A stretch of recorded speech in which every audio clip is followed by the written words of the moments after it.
Hi guys, it's me, Chatter HD, and welcome today for the race watch along for the 2018 Japanese Grand Prix at Suzuka. Hopefully you guys, if you're in Europe or the UK like me, are having a very good morning, very early morning of course, for this race. But you know what? I think we're in for a good race today, I really do, because we have faster cars starting behind slower cars. For example, Sebastian Vettel starting low down, Daniel Ricciardo, also Esteban Ocon, Kevin Magnussen. So I think we're in for a good 2018 Japanese Grand Prix. And hopefully again you guys are all doing well ahead of this race. Now guys, if you did not catch qualifying yesterday, let me update you as to what actually happened in qualifying. This is the top 10. Lewis Hamilton got pole from Valtteri Bottas second, Max Verstappen was third, Kimi Raikkonen fourth, Romain Grosjean in P5, and then Brendan Hartley sixth, Pierre Gasly in P7, Esteban Ocon P8 but will start in P11 because of a grid penalty for speeding under the red flag in practice 3, not Q1 like I said in my qualifying review. By the way, if you have not checked out my qualifying review, it's in the description. It was uploaded about 7 or 8 hours ago, so if you have not seen it, make sure you check it out before the race starts. Sebastian Vettel then will start in 8th, but qualified in 9th. And Sergio Perez ended up 10th, as Force India did not have a good qualifying session. And then your bottom 10 is Charles Leclerc, Kevin Magnussen, Carlos Sainz, Lance Stroll, Daniel Ricciardo, and then Nico Hülkenberg, Sergei Sorokin, Fernando Alonso, Stoffel Van Dorn, and Marcus Ericsson. McLaren look as though they have the worst car on the grid. So sad. But those are your qualifying results for the 2018 Japanese Grand Prix. That is basically, if you exclude Ocon dropping back 3 places, and Vettel, Perez, and Charles Leclerc moving up 1 place, that is how the grid will line up for today's Japanese Grand Prix. So, to get into this build-up, let's just go into the top 3 teams and preview how I think and how you guys think they're going to do today on race day. First off is Mercedes. Of course, a 1-2 in qualifying.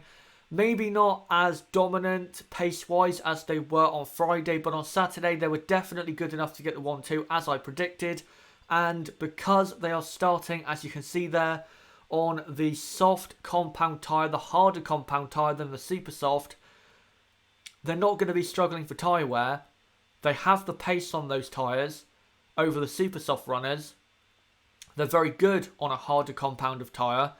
I just don't see how they can possibly be beaten today. I don't see it unless Max Verstappen has a wonder start and gets into first, or maybe takes one of the Mercedes cars out. I don't see how Mercedes won't get a 1-2 finish. I don't see it. They are going, in my opinion, to dominate the Japanese Grand Prix because the Red Bull just cannot compete with the Mercedes. I think the Red Bull can compete with the Ferrari, as we'll get onto in a moment, but for Mercedes, they should run away with this Grand Prix at a canter here today at Suzuka. Next up is Ferrari. What an absolute disaster qualifying was. Kimi Raikkonen P4 and Sebastian Vettel P9, but will start in P8 again because of Esteban Ocon's penalty. What can Ferrari do from those grid positions? Kimi Raikkonen starting P4. He should at least, seriously challenge for a podium against Max Verstappen. He should at least be doing that. Sebastian Vettel is going to have a tough start to the race, I think, because unless he gets past them all in the first lap, Romain Grosjean, Brendan Hartley and Pierre Gasly, the cars that are going to hold him up, I don't see how Vettel can get right up to Verstappen and Raikkonen, say by the end of the first stint, because those cars are going to hold Vettel up. Suzuka is not the easiest place to pass, so I think Vettel's going to have a difficult time. Kimi Raikkonen, if he doesn't get a bad start and actually stays right behind Max Verstappen, he should, again, really push Verstappen for that podium, and he should be getting it because the Ferrari car should be faster. But we'll see, of course, in the Grand Prix what Kimi does off the start, what Sebastian Vettel does off the start, and what they do as a team for the entire 53 laps. And next up is Red Bull, who, with one of their drivers, Max Verstappen, it was a good qualifying in P3. He was a bit lucky with the conditions, let's be honest, because if it didn't rain in Q3, I think it would have been a Ferrari 3-4 at least, and Verstappen would have been in 5th, not in 3rd. So he was a bit lucky, but as I said in my qualifying review, you have to be there to pick up positions. You know, yes, you can get luck in these instances, but you have to be there in case of, you know, mistakes by, you know, another team or another driver. And that's exactly what he did. He was there to capitalise, and will start the Grand Prix from P3. And I think has a very good chance, a better chance than maybe some other people think, of getting a podium here today, because the Red Bull has good race pace. It's always good on its tyres, which I think is going to be key in the race compared to Ferrari. So yeah, I think Verstappen has a good chance here. But for Daniel Ricciardo, of course, what a depressing qualifying Suzuka was yesterday for him. He was even screaming out of rage when he was walking down the pit lane to get weighed at the weigh bridge after Q2. So frustrated. Good to see, though, that today he's a bit more upbeat, but Daniel from P15, I don't see how he can possibly get inside the top 5 unless one of the, you know, Mercedes or Red Bull, you know, or the Red Bull of Max Verstappen, or one of the Ferraris retires from the race. I don't see how on pace he can get inside the top 5. I just don't see it. The best I can see for him is P6, but that is going to be difficult to get because, again, it is quite hard to pass at Suzuka. So I think Ricciardo's in for a difficult race, but it should be fun to see him, you know, doing his usual dive bombs and stuff like that. But guys, for those top 3 teams, do you think Mercedes will dominate this Grand Prix with Lewis Hamilton winning the race ahead of Valtteri Bottas? As well, for Ferrari, do you think they can get a podium with Kimi Raikkonen? And where do you think Sebastian Vettel will finish? And for Red Bull, do you think a podium is possible with Max Verstappen? And where do you think that Daniel Ricciardo will finish in this Grand Prix? Let's see what the chat is saying ahead of the 2018 Japanese Grand Prix. By the way, good to see we have 69 people watching live at almost 20 past 5 in the morning UK time. So thank you so much, guys, for getting up so early. I really, really do appreciate it. Gamer Ben could be quite boring with Mark running away with this, which would make me angry because I have to get up really early. Oh, very early, rather. Yep, that can make it a bit pointless, but I think if you forget about the Mercedes cars, I think we're in for a good Grand Prix. I really do, because you've got fast cars behind slow cars. Vettel, Ricciardo, Esteban Ocon, Kevin Magnussen, kind of Nico Hulkenberg as well.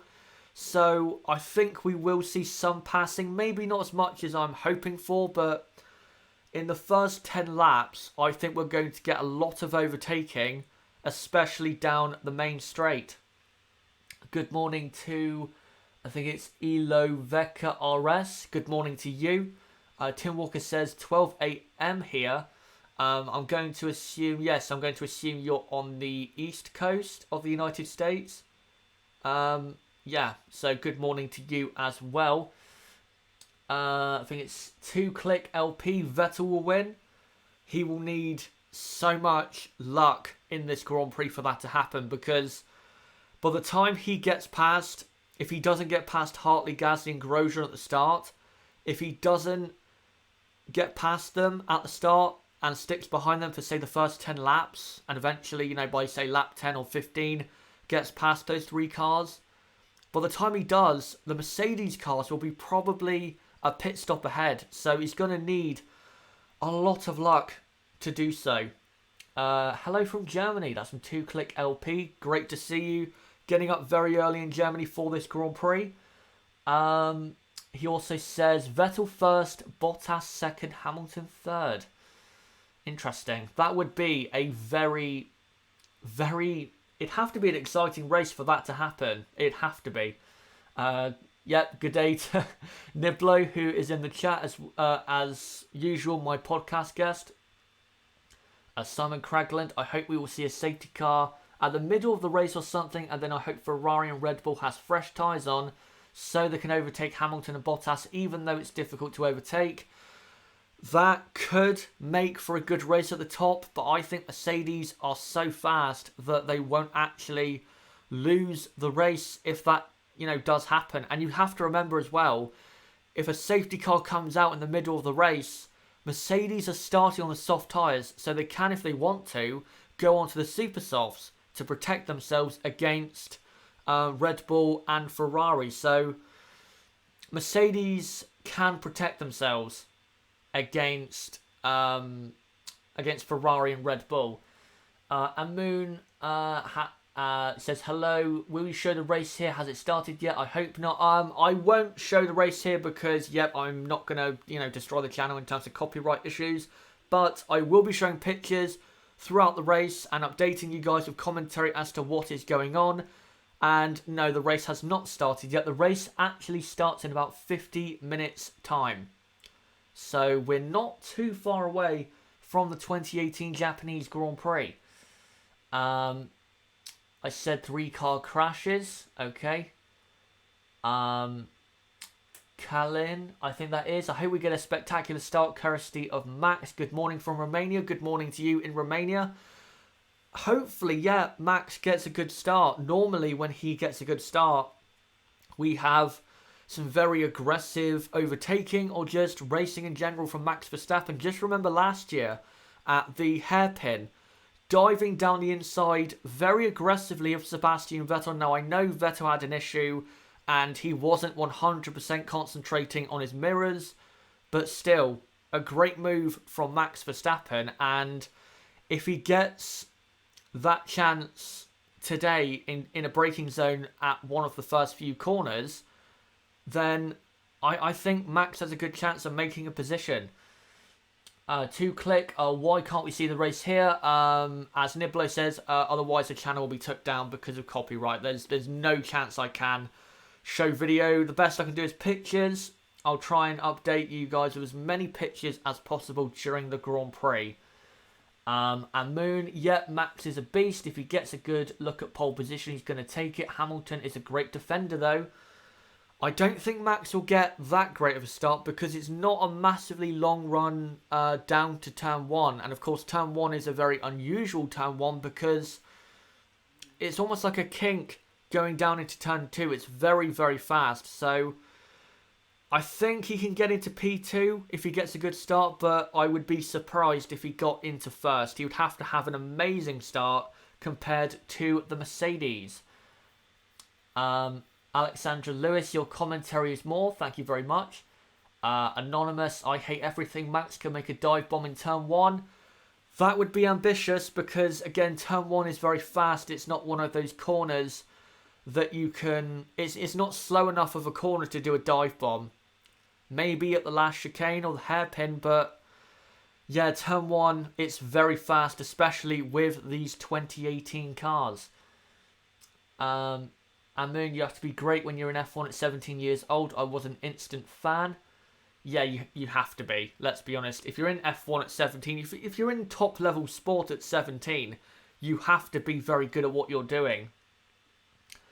Gamer Ben, Hamilton, bad start, I have a feeling. We'll see. A couple years ago at Suzuka in 2016, he had a very poor start and dropped down to, was it 7th or 8th? So it's possible, but who knows what will happen at the start? You don't know. Maybe someone at the front will stall their car and will have a lap took off for the race. You don't know what is going to happen. That's what I love about the start of races. You just don't know what is going to happen. Anonymous, I hate everything. Any luck for Vettel? I don't see it. I don't see it. I wish, for the championship's sake, Hamilton has some kind of, maybe not issue, but, has maybe a bit of bad luck, so Sebastian can get up there and they can have some racing and the championship can be a bit closer. But I think if Hamilton wins the race and Vettel finishes in 4th, say, it's a deserved result because Ferrari massively ballsed up qualifying, and I don't think they deserve to have a good result in the race, because at Suzuka, qualifying is very, very important. I believe they said on Sky F1, which I'm watching for the race by the way, I believe they said that no driver from the 2nd row or back has actually won this Grand Prix. That might be incorrect, I'm not sure, but if you start on the front row, you have a very, very good chance and high chance of winning the Japanese Grand Prix. So, yeah, that's maybe an omen for Max Verstappen to break. We'll have to see in the Grand Prix. But you know what, guys? We'll move on from the top teams and go on to the midfield. First off, McLaren. How bad were they in qualifying? They had to have the worst car in qualifying. 18th and 19th. The only car that was slow was Marcus Ericsson. That was only because Marcus Ericsson crashed in Q1 and caused a red flag. So if he didn't crash, McLaren would have ended up 19th and 20th, locking out the back row of the grid. How depressing is that? How depressing is that? In 2011, that's what, 7 years ago, they lined up 2nd and 3rd on the grid and they won the Grand Prix with Jenson Button. Now they're locking out the back row of the grid and they're going to be lapped maybe 15 or 20 laps in. They're that slow compared to the top teams. How depressing it is for McLaren. Even though I've railed on them a lot during 2018, I do still feel a bit sorry because it's such a great team. I feel sorry more for the McLaren fans because they've stuck by this team for so long and they're not paying them back with actual good performance. They're just giving them even more bad cars. So I feel sorry. If you're a McLaren fan, I feel sorry for you because, again, they're not giving you what you deserve as fans. And that is a shame. McLaren in this race are going to be desperately slow. Moving on to Renault. I think Renault in qualifying were slightly worse than I expected. I thought in qualifying coming into this Grand Prix they would be, say, P11 and P13 or P12 and P13, not 13th and 16th. That is quite poor for Renault. And I know Carlos Sainz was affected by rain at the end of Q2, but still, 13th and 16th. That is not going to hold on to 4th in the Constructors from Haas, especially when Romain Grosjean is starting the race from P5. Renault, they really could lose that P4 today because if a couple of the top guys retire and Grosjean does finish P5 and none of the Renault score, Haas actually overtake Renault in the Constructors because it's a 9-point gap. Or it might be an 11-point gap, I'm not 100% sure, but it's going to be at least very close between those two if that does happen. So Renault somehow, some way on strategy or by luck have to score points today. I don't care how they do it, they have to score points. If they don't, and Haas with both cars get points, which they probably should, then going forward for the final 4 races, I think Renault are doomed in terms of finishing in 4th. Haas have a much faster car. The last 4 tracks will suit the Haas more than the Renault. So, yeah, not looking good for Renault at all. And then we go on to Force India, who I actually feel a bit sorry for because even though they did make errors with fueling up the car a bit heavier than they really should because they expected the track to get drier and drier through Q3, they had the pace in Q1 and Q2 to be lining up, in 5th and 6th. If, with Daniel Ricciardo's issue and Sebastian Vettel's issue, they had the pace to be right at the front of the midfield. But again, they got it wrong in terms of fueling the car. Esteban Ocon has a penalty for speeding under red flags in practice 3, not Q1, like I said in my qualifying review. By the way, guys, if you have not checked out my qualifying review, it's in the description down below. If you haven't seen it, make sure you go and check it out before the race starts. Yeah, so that happened for Esteban Ocon. That's not great, obviously. He will start the Grand Prix from P11. Sergio Perez will start from P9. So for the race, Force India should score points with both cars. They really should. They've been the best team in the midfield this weekend, no doubt. But I'm not sure they will, because even though they have been the best team in the midfield, it's still been close between them and, Haas, Sauber, Toro Rosso. So, it's going to be a tough race for Force India. And starting where they are is not helping them in terms of scoring points, because, if they don't have a good start to the race, then I think Grosjean and the two Toro Rossos could easily beat them, because, again, it's hard to pass at Suzuka. So hopefully for Force India, they do have a good Grand Prix. But guys, what do you think about those three teams? Do you think McLaren will do anything other than be absolutely crap in today's race? For Renault, do you think they can score points? And what do you think they need to do in this Grand Prix to beat Haas? What do you think they need to do in terms of strategy, or just, at the start? And for Force India, where do you think they will finish with both cars? Do you think they have enough pace in that car to go up towards the front of the midfield? Let's look at the chat now and see what you guys are saying. 145 people watching live. Thank you so much, guys. By the way, if you haven't subscribed already, don't forget to. It's at the bottom right of the screen. You can click subscribe there. Click on my channel name, or click on the link in the description that goes to my channel page. Like this video as well, and comment down below what you thought of this video and what you thought of the Japanese Grand Prix. Obviously, you'll be watching it after the race is finished. So what did you think of the race? Of course, we don't know yet what has happened. But right, we'll read through your comments about McLaren, Renault and Force India. Good morning to JB in the chat. Goodbye to Anonymous, I hate everything. Thanks for enjoying the early part of this race watch-along as well.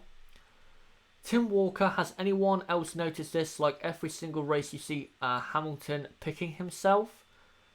No, I haven't noticed that. I'll have to look out for it though. JB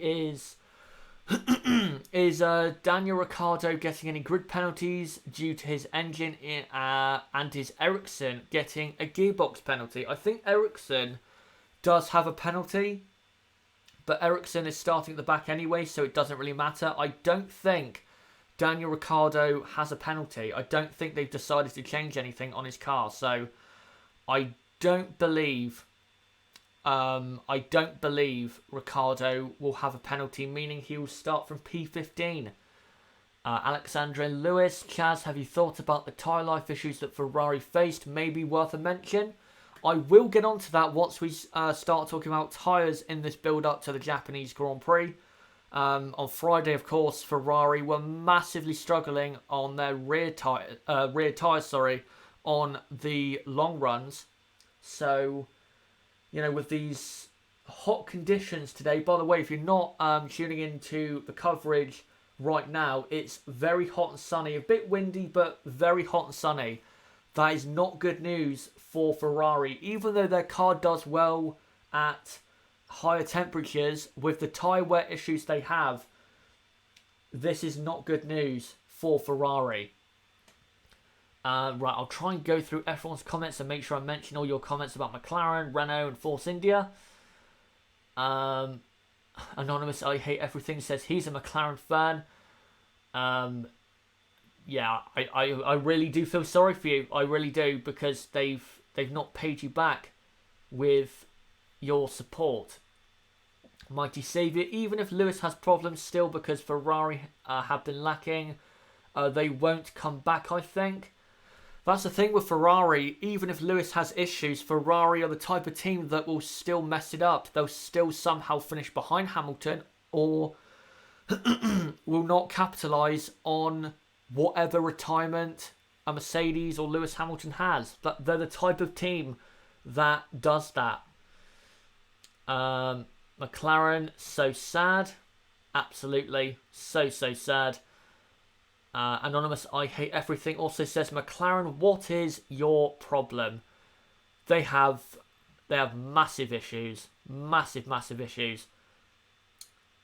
They love to ruin careers. I just saw one there. Who's that? Tim Walker. They love to ruin careers. Yes, they do.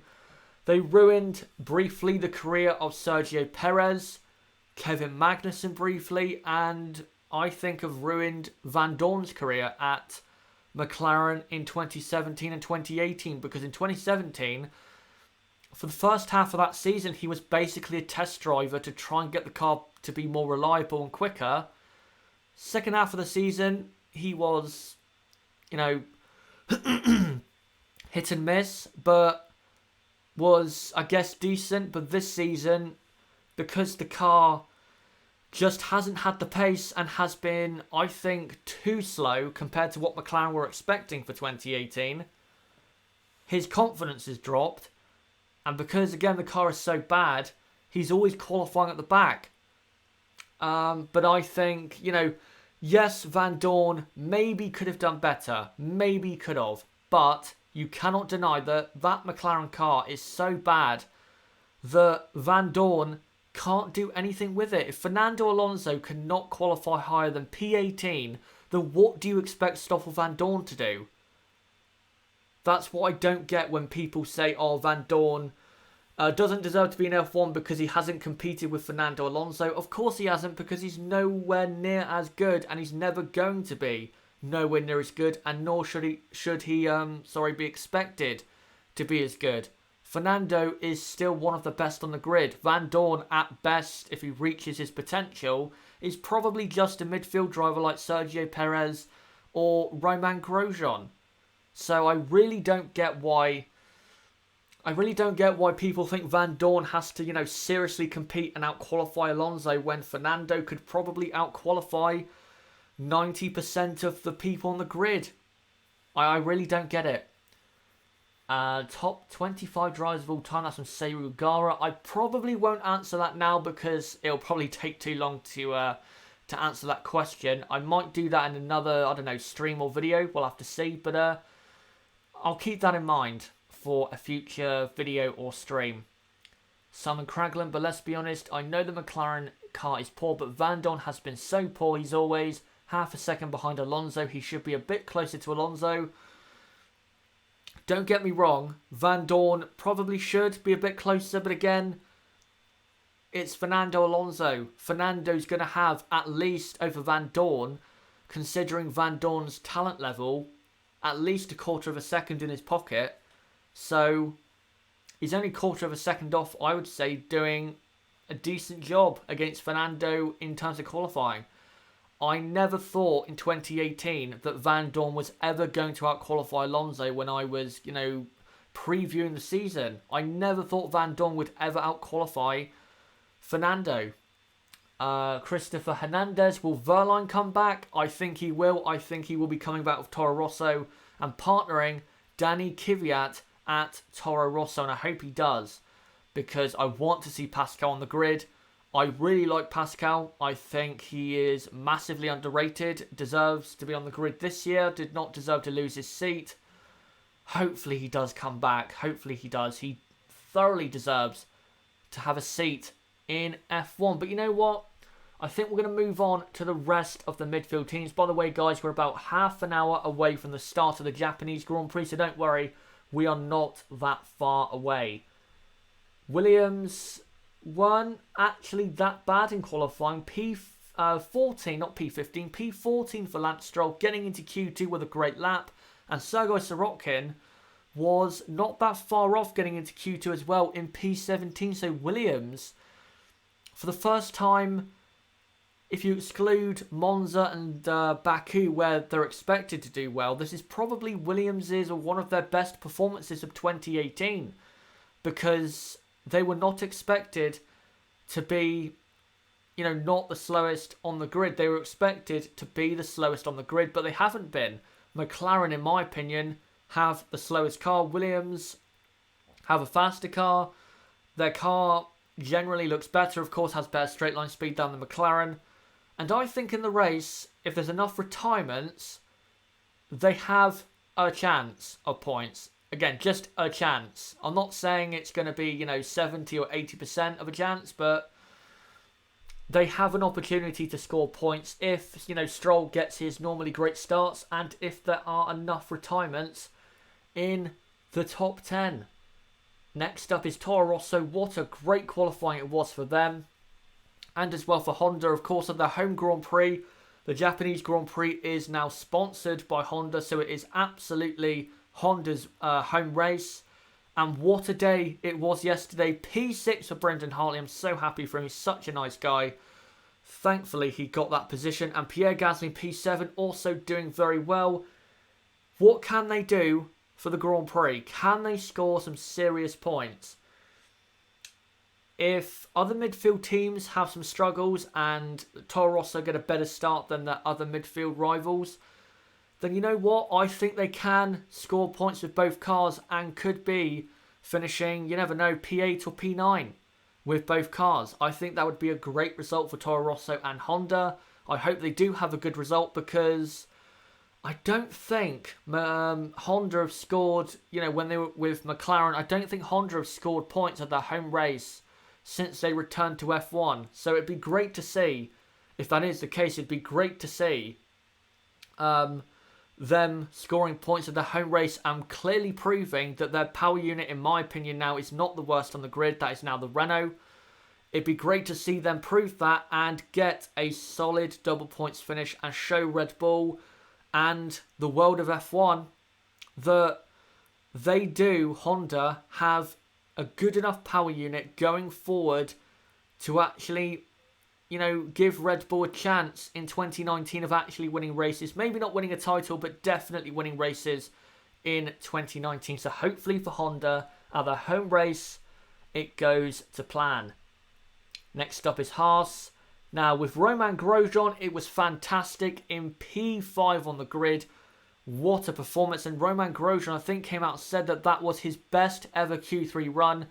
It must have been for that lap because nobody expected Romain to be that quick when it came to qualifying. So great for him. Kevin Magnussen, like Carlos Sainz and like Charles Leclerc, we'll get onto in a minute, basically got unlucky because of missing out on the best conditions at the end of, in Q2. He went out at the end of Q2, but it started raining, so he couldn't really do anything.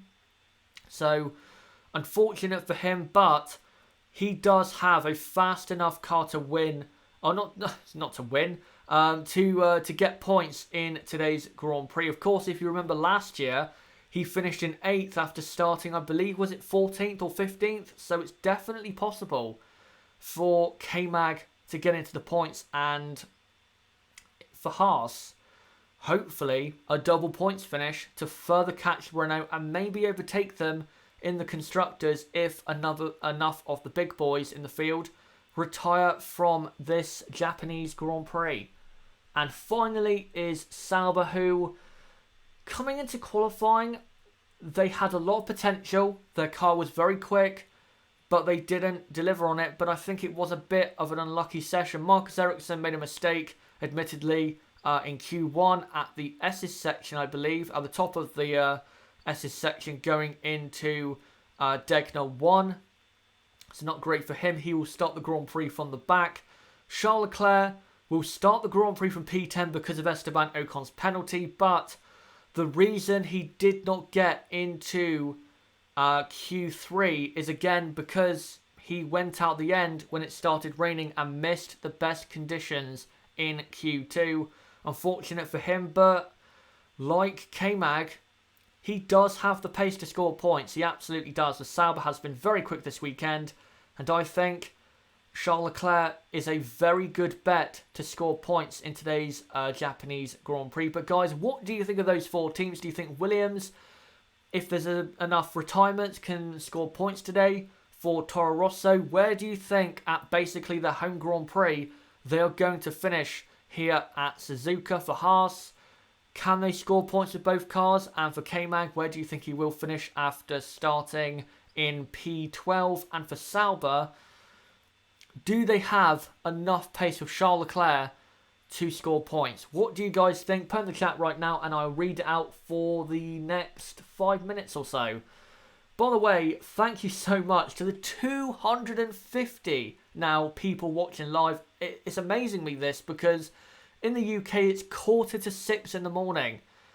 I can't believe this. Thank you guys so much for coming along. This is fantastic. As well, if you're new to this channel, don't forget to subscribe either on the bottom right of the screen. You can do it there, or click on my channel name, or click on the link in the description that goes to my channel page. Like this video and comment down below what you thought of this video and the Japanese Grand Prix if you're watching this after.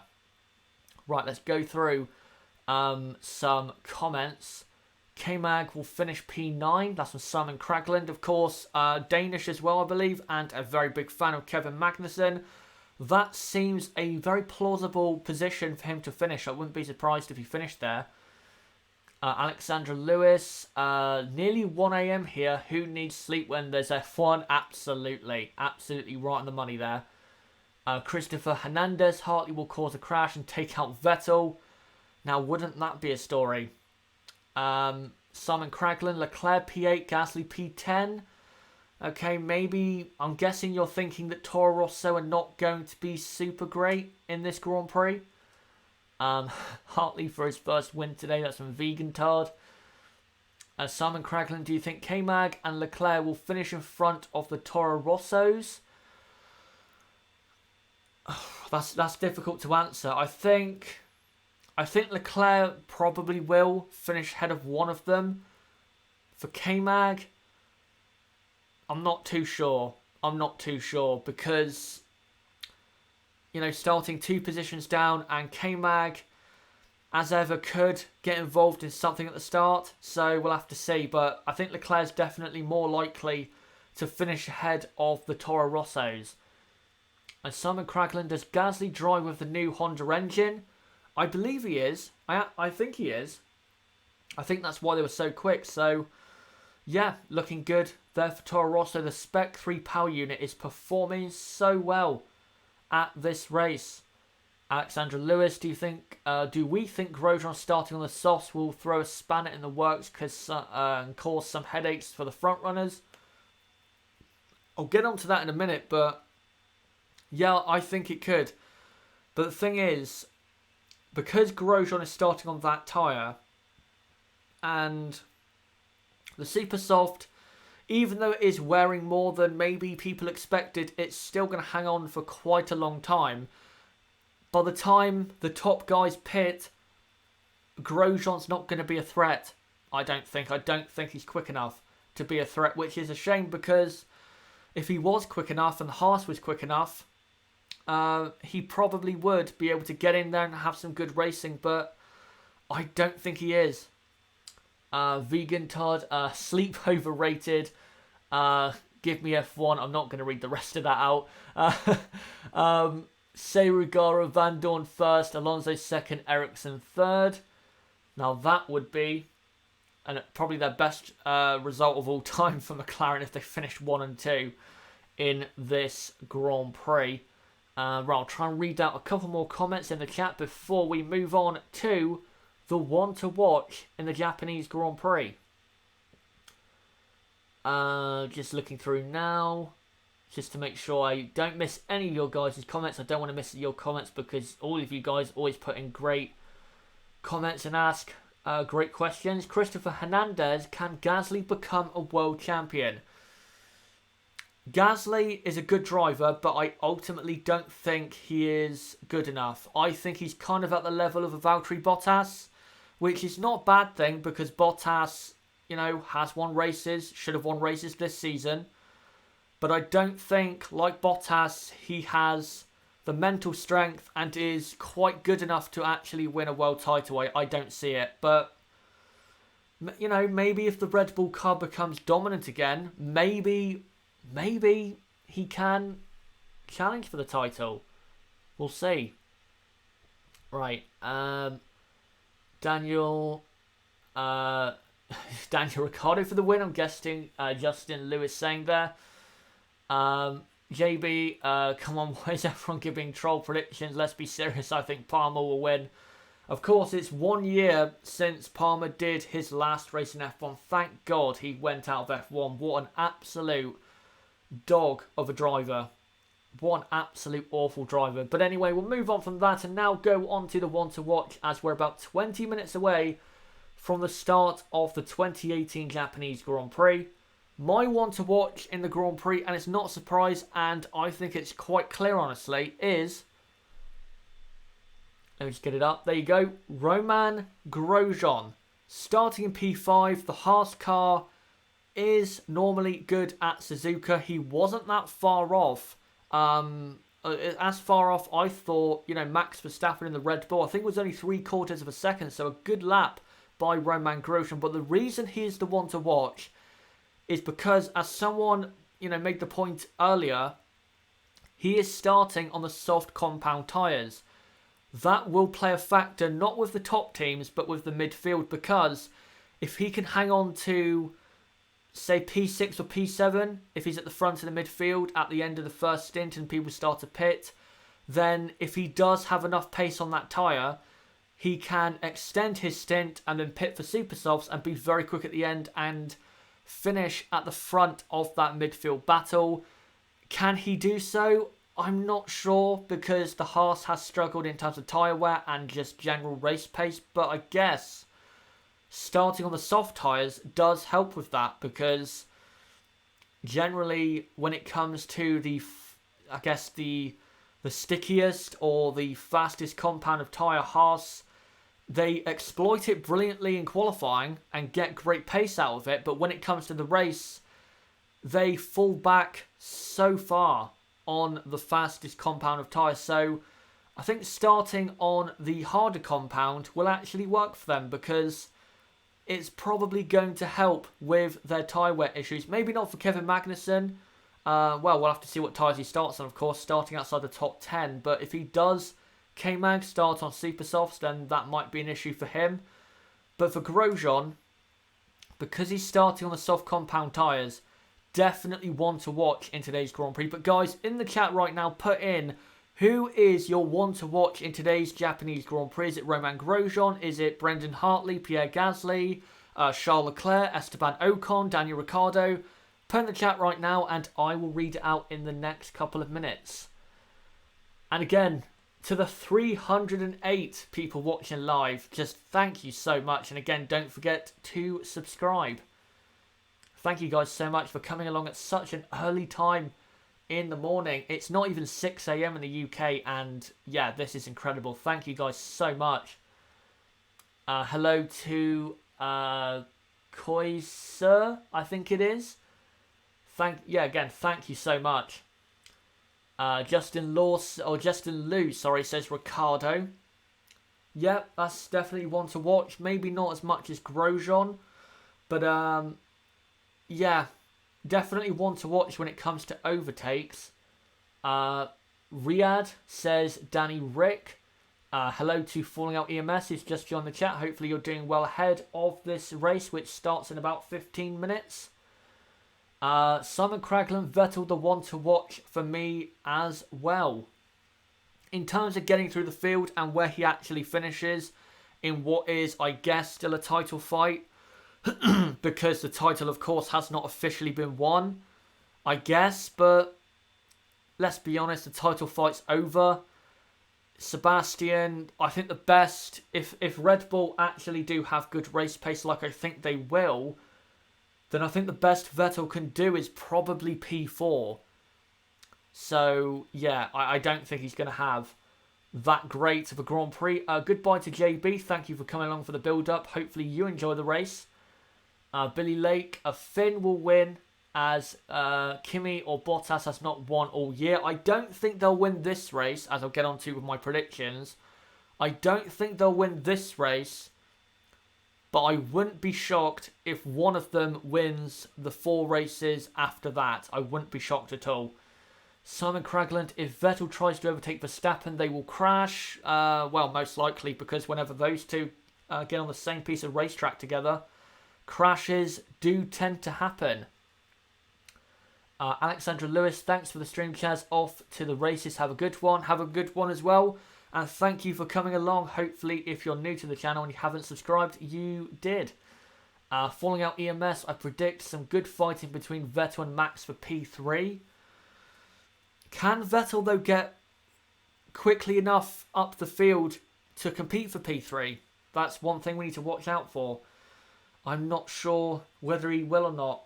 Again, we'll have to see in this Grand Prix. But guys, we'll move on from the one to watch and now go on to the tyre situation. Now, this is the race sets that all the drivers have, and let's go through them. Of course, with the rain yesterday, they do have probably a few more sets of tyres than they would have if it was a fully dry qualifying and was, as hot and sunny as it is right now at Suzuka. So let's now go through the tyres. So look at there, Lewis Hamilton has one new set of super soft tyres. So if there is a safety car, mid-race, he can cover that off with a set of super soft. Daniel Ricciardo has, I believe that's 3 sets of super soft tyres. So if he does start on maybe the soft or the medium, he can go aggressive. Vettel and Raikkonen have super soft tyres as well, but are starting on super soft tyres, so I don't think they will do a 2-stop. And then you have Verstappen, who has 2 new sets of the soft tyres. That might be important. We'll scroll down. You can see Sirotkin has a couple sets of super softs. Hulkenberg, a couple new sets. Grosjean there, 2 new sets of the soft compound tyres, but of course he starts on the soft, so yeah.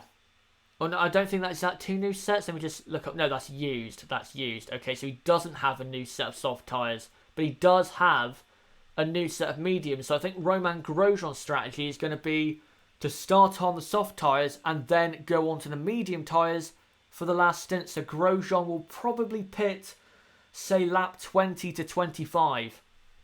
And then Fernando Alonso and Stoffel Van Dorn, of course, have plenty of tyres because they were so bad. Marcus Ericsson has plenty of super soft tyres, so it'll be interesting to see what he can do. And Leclerc has one, I believe, new set of each tyre. Yes, he does. One new set of medium, soft, and super soft. So some interesting sets of tyres left for certain drivers, and will play a factor, I think, in this Grand Prix. Will be interesting to see.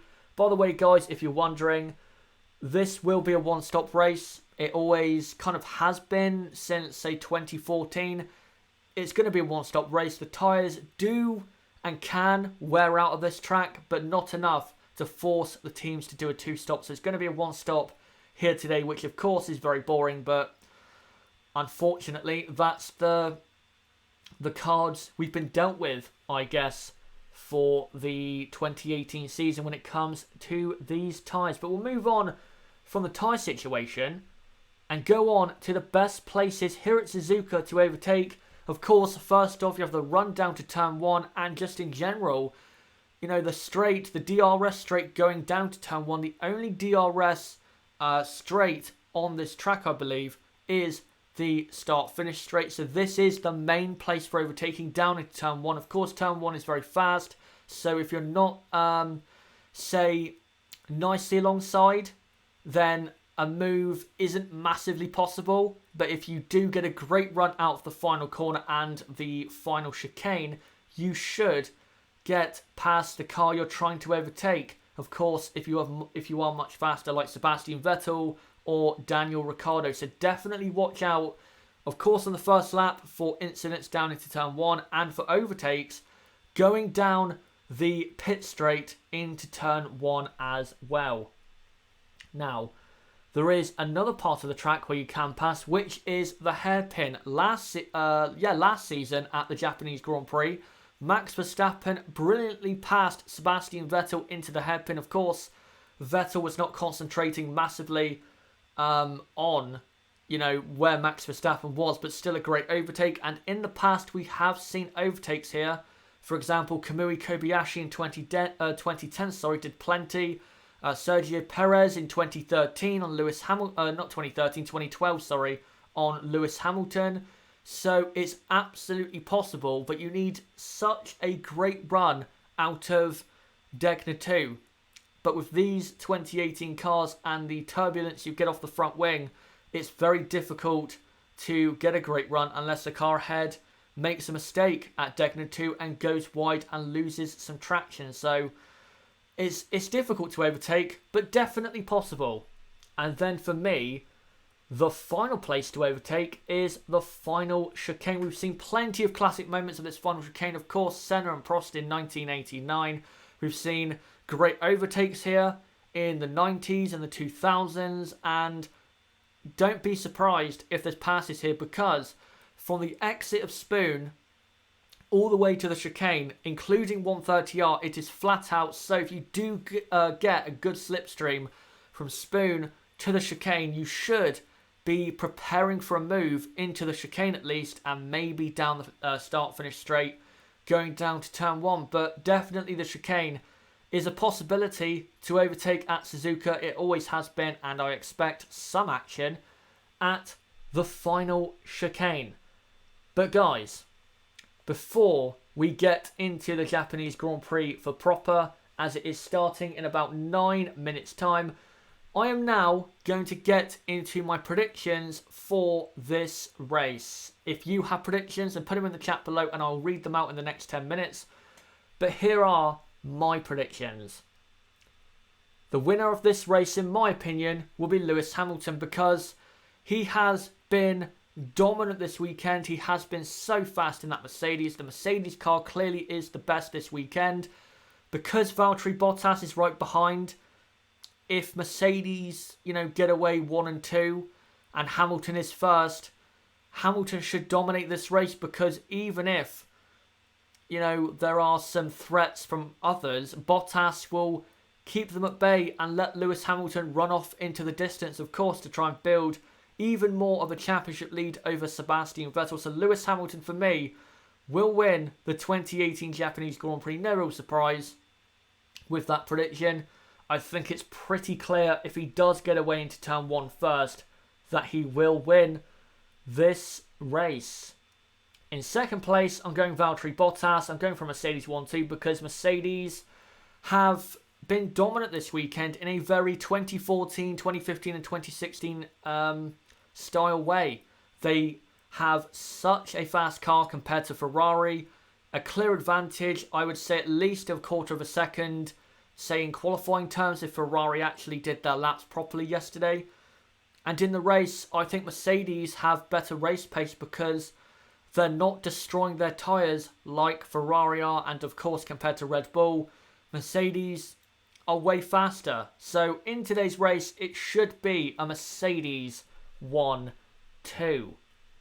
But in third place, I'm going for maybe a surprise to some of you.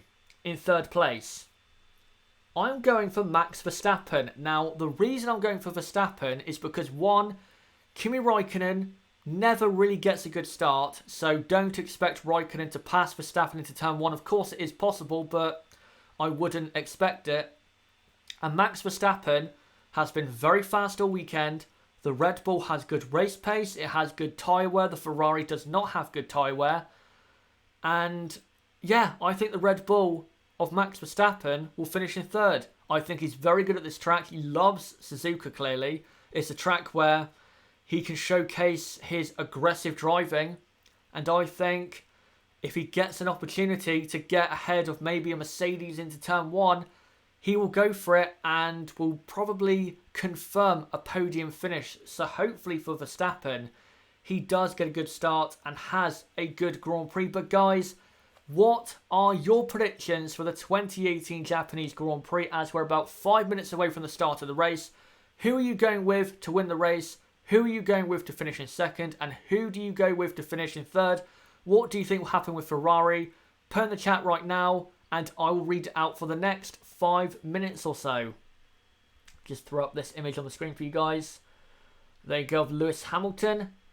Now we have about 400 people watching. Again, thank you guys so much. I cannot thank you enough. Yeah, this is amazing. 6 a.m. in the morning, and I have this many people coming along. This is incredible. Absolutely incredible. And again, if you're new, don't forget to subscribe. We do this every race weekend. These race watch-alongs, qualifying watch-alongs, race reviews, qualifying reviews. We do this every weekend. So don't worry, we've got you covered. Diego Pina, Hamilton first, Bottas second, Verstappen third, Vettel fourth and Raikkonen fifth. When it comes to Ferrari, I agree. I think Vettel will get up to the back of Raikkonen because Raikkonen can't compete or, just be as fast as Max Verstappen, and Raikkonen will have to let Vettel through because obviously the championship is still mathematically possible. So that's what I think will happen. Scott Gaming 44, Hamilton first, Bottas second, Verstappen third. I agree. To AKA for the Wolves, I can't really read the first name there because it looks very confusing and I don't want to butcher it. Is it raining? No, it's not. It is actually very hot and very sunny. It's the best weather we've had this weekend at Suzuka.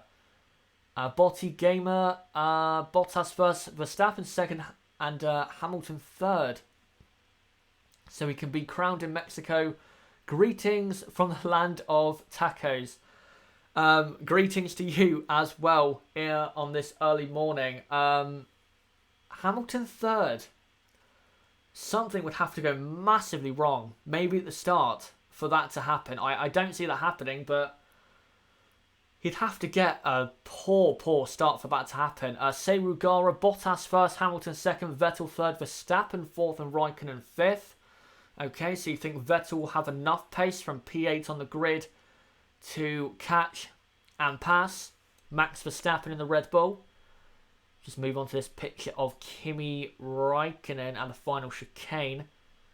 By the way, if you're new to these watch-along formats, what we do, because we can't show, unfortunately, for obvious reasons, copyright reasons, we can't show actual live video footage of the race. I will throw up pictures on the screen of what is going on, so don't worry. If you want a visual of what is going on, I will give you as many pictures as I can of what is going on at the Japanese Grand Prix. And of course, I'll be describing it with my commentary, so don't worry, I'll keep you as updated as I can. And if you want to know what the race order is, then put it in the chat and I'll read it out as many times as you want. And yeah. I think it's Steezy NS Pets, Van Dorn first, Alonso second, Ericsson third. I think we had that one earlier. Yeah, that'd be amazing. Dennis Gruber, Vettel first, Raikkonen second, Verstappen third, Ricciardo fourth, and Charles Leclerc in P5. So you're going for Ferrari. Oh wait, no, you're going for Ferrari first and second. So you think Mercedes are going to have a similar race to Austria? Okay, that's ambitious, but you never know. F1 can be quite strange sometimes. But again, guys, for the last, 3 or 4 minutes before the race starts, keep putting in the chat, what do you think is going to happen to the 400 people watching live? Again, at this time in the morning, you guys are so dedicated. Great to see that you're coming along for this famous Grand Prix. And if you're just joining the chat, put in the chat who you think will win this race, finish on the podium, what you think will happen with Ferrari, etc., etc. Vettel, my favourite. That's from Charlotte. Lucas says Hamilton first, Verstappen second, Bottas third, Vettel fourth, Raikkonen fifth, and Ricciardo sixth. So I'm guessing you think Verstappen is going to beat Bottas into turn one? Maybe. I think that's the only way I can see that happening. Is Verstappen getting Bottas into turn one and then just holding him up for the entire race.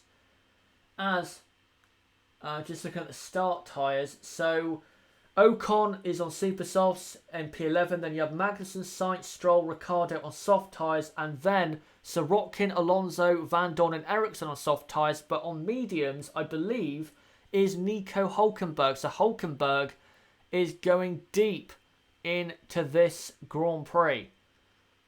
Lucas short in the first corner, okay. As we're actually getting a heat haze at Suzuka, it looks boiling, so the tyres might not hang on as well as expected. Dennis Gruber, Gasly P6, Leclerc P5. Oh, he's retracted the message, so maybe he's changed his mind. Still I rise. Verstappen first, Bottas second, Kimi third. That's an unusual top three, to say the least, as The formation lap, guys, is now underway at the Japanese Grand Prix. The start of the race will be in about 2 minutes. I'll load up Twitter now to get the pictures ready for you guys for this race. But they come through turns 2 now, getting ready for this race. I really can't wait because, again, slower cars starting behind faster cars starting behind slower cars. That's always going to provide great racing. Always will. Watch out for Grosjean on turns 1 and 2. Yep. Well, after 2012 and what he did there, you should. He is a bit of a nutter sometimes. I think it's safe to say. I am a big fan of Roman, but yeah, he can lose his head quite ridiculously at times. But to the 385 people watching live, hopefully wherever you are in the world, whether it's early in the morning, late at night or in the afternoon, hopefully you're all doing well and hopefully you will enjoy the 2018 Japanese Grand Prix. Not really Ferrari fans hope for Hamilton DNF, and I'm giving them hope. Okay.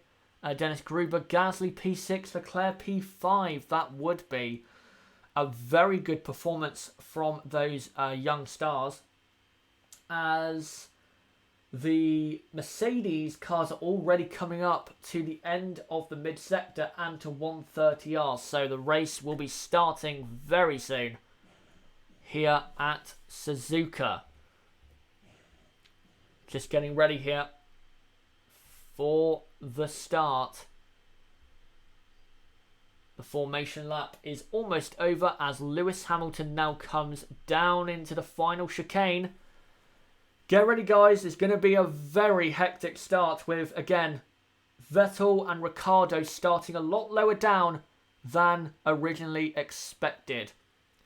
Hello to Legion. Yep, fellow GMT early risers. Hello to you. Great to see you along. So here comes Lewis Hamilton to the start grid with Valtteri Bottas. Of course, all the teams are very tense. They don't want their races to be ended so quickly when there's lots of promise for a lot of teams out there. Niblo says it's going to be Hamilton first, Max second and Bottas third. Okay. So here we go. Seirugara says, who's better, Gasly or Leclerc? I'd have to say Charles Leclerc, as the last cars are coming to the grid. So Sirotkin, Fernando Alonso, Stoffel Van Dorn, Marcus Garcia, you're waiting for it to start. Yes, it is going to start the race probably in about half a minute. So we're about to start here. Staying up late here in Utah. Great to see you tuning in from the States. How long will it take to the checkered flag? Probably, if there's no safety cars, an hour and a half. So here we go then. As the final cars, Van Dorn and Ericsson line up on the grid. And now we get ready for the Japanese Grand Prix of 2018. 1 light, 2 lights, 3 lights, 4 lights and 5 lights at Suzuka. And lights out and away we go. And Lewis Hamilton comes across to cover Valtteri Bottas. Verstappen is quite close to Bottas, but they get away basically in formation. Sebastian Vettel down the inside of, is that Brendan Hartley? But Hartley keeps his position against Vettel. No, he doesn't. Vettel now passes him. So now Vettel is behind Roman Grosjean on the soft compound tyre. So Vettel getting a great start. That's exactly what he needed. The 2 Force Indias as well. Great start. As now they come up to Degna 1 as Lewis Hamilton leads from Valtteri Bottas second, Max Verstappen third, and in P4 is Kimi Raikkonen, P5 is Grosjean, 6th is Vettel, 7th I believe is Brendan Hartley, or it might be Gasly, I'm not sure. I'll have to see once they come across the line to see who's actually in what places. As there's a move down there at the hairpin, Daniel Ricciardo, I believe on a Haas of Kevin Magnussen. As Vettel now is going to try and pass Grosjean around the outside, going into Spoon, and he does so. The Ferrari is so much faster, but he goes slightly wide. Makes the corner though. So Vettel up to P5 already. That's exactly what Vettel needed at the start. As Lewis Hamilton comes through 130R. And Raikkonen is very close to Max Verstappen. He's already making Verstappen defend into the chicane. Max locks up and goes off the track and pushes Raikkonen off the track. And Vettel now goes round the outside of Kimi Raikkonen and up into P4. What a start for Vettel. He's gone from P8 to P4 and is now right on the back of Verstappen for a podium position. Kimi Raikkonen down to P5. I'll have to see that incident again to see if Verstappen was in the wrong. So he locks up going to the chicane when defending. Comes back on. I'm not sure what to think of that. What do you guys think?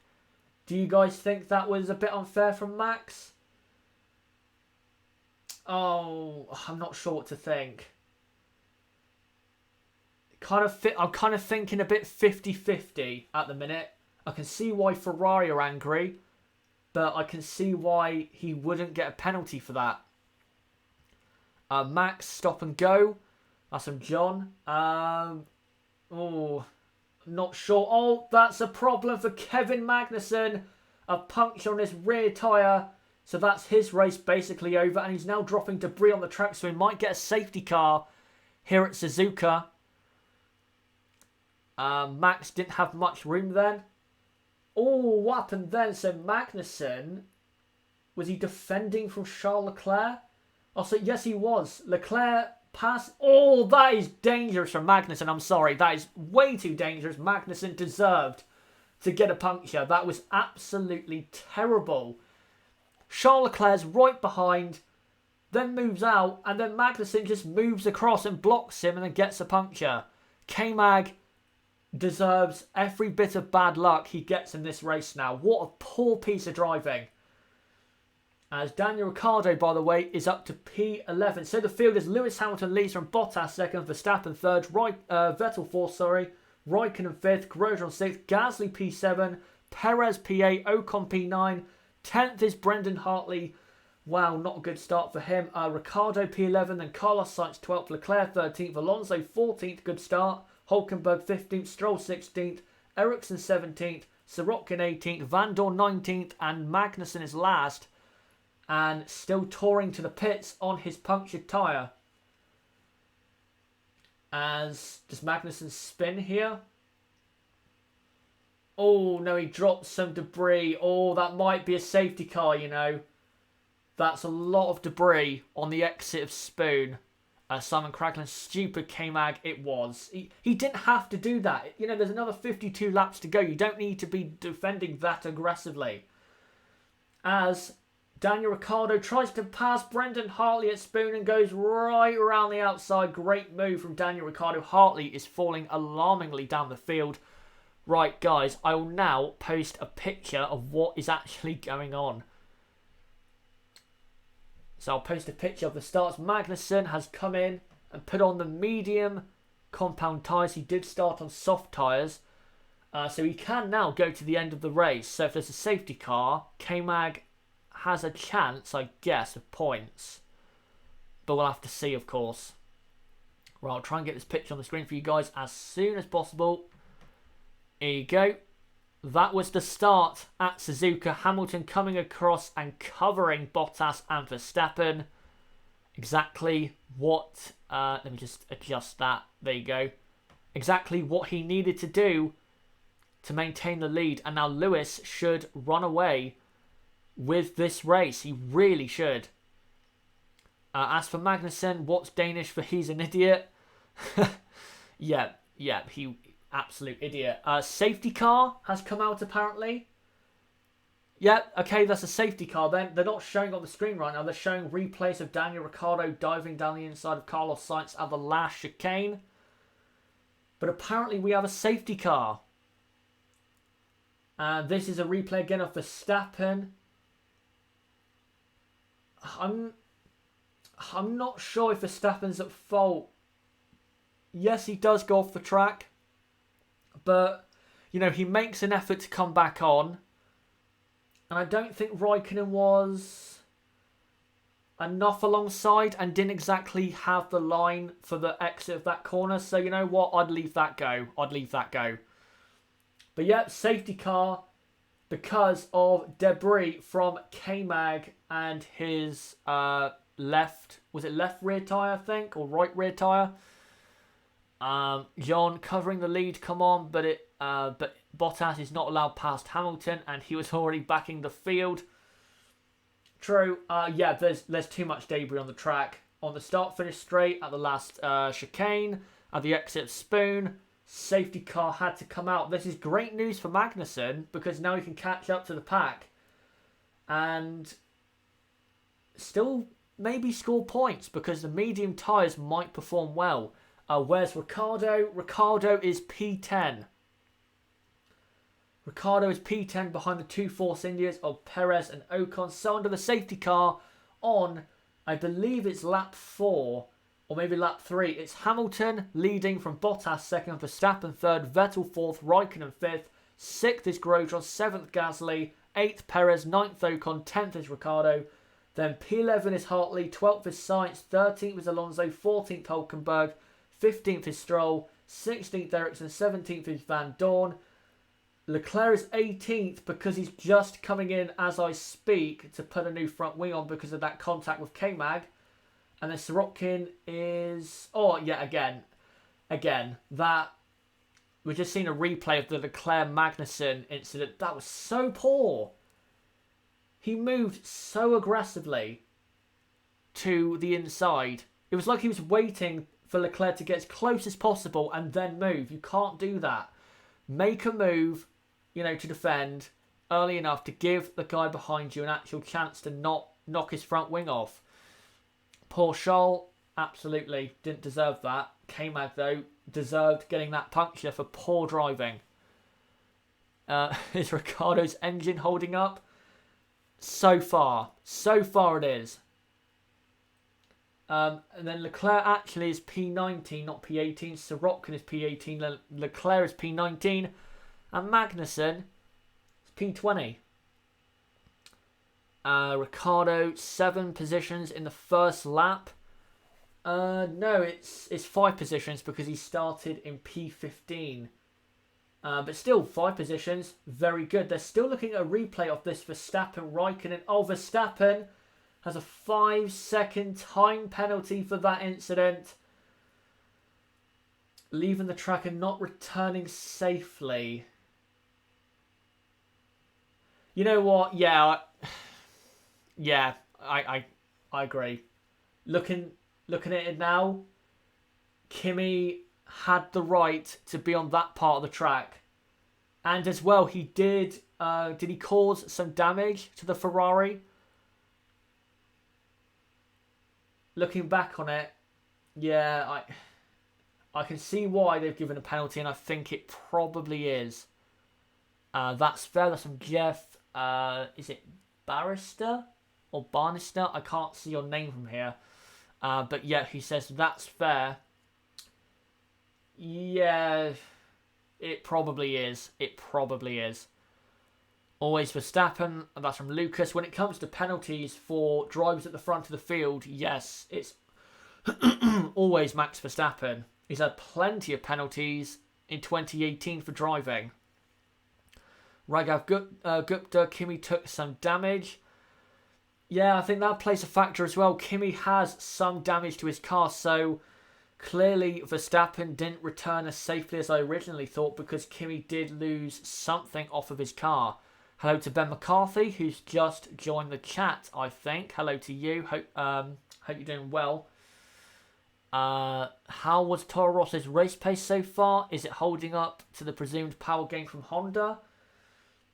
Gasly's not doing bad, but Brendan Hartley is falling back quite a bit. He had a bad start and is now P11 and out of the points. So Brendan is not doing good, but Pierre is holding on nicely in P7. So let's give it another 10 or 15 laps and we'll see how their race pace is holding up. What is Max's position? He is P3 but has a 5-second time penalty. So if he's going to finish on the podium and finish in third, he has to finish 5 seconds ahead of Vettel and Raikkonen, which I don't see. Han Solo, Max, undeserved penalty as usual. Must be a steward from Finland again. looking back on it, I think he did deserve the penalty because, again, looking back on, from where Kimi was enough alongside and had enough piece of racetrack on the exit to deserve space. If Kimi was half a car length further back, then it wasn't a penalty for sure, because Kimi didn't have enough racetrack at that point to deserve the space. But Kimi was alongside basically, so yeah, I think that punishment is fair. But I'm sure we'll see more replays throughout the race and after the race. So in the race reaction at 8:30 a.m, by the way guys, race reaction, as I just said, 8:30 a.m. We'll go through that. And to the 500 people watching live, thank you so much at this early time in the morning. Don't forget to subscribe. We do this every race weekend, these race watch-alongs, qualifying watch-alongs and reviews of qualifying in the race. Don't forget to subscribe either bottom right of the screen, click on my channel name, or click on the link in the description that goes to my channel page. Like this video and comment down below what you think of this race and what you thought of this video. But great to see 500 of you along. Great to see this, especially at such a ridiculously early time in the morning, both in North America and Europe. Great to see you all. Lucas, Max can do more dangerous things on this race because of the penalty. No. If he does more dangerous things, then he's just confirming himself to probably finish in like 5th or something. So he just needs to keep out of trouble and keep on his pace. Simon Cragland is very annoyed with K-Mag's driving. Understandable, considering he's a fan of K-Mag. Botty Gamer, my opinion, you're an amazing commentator, mate. You rock. Thank you very much. Thank you so much for that.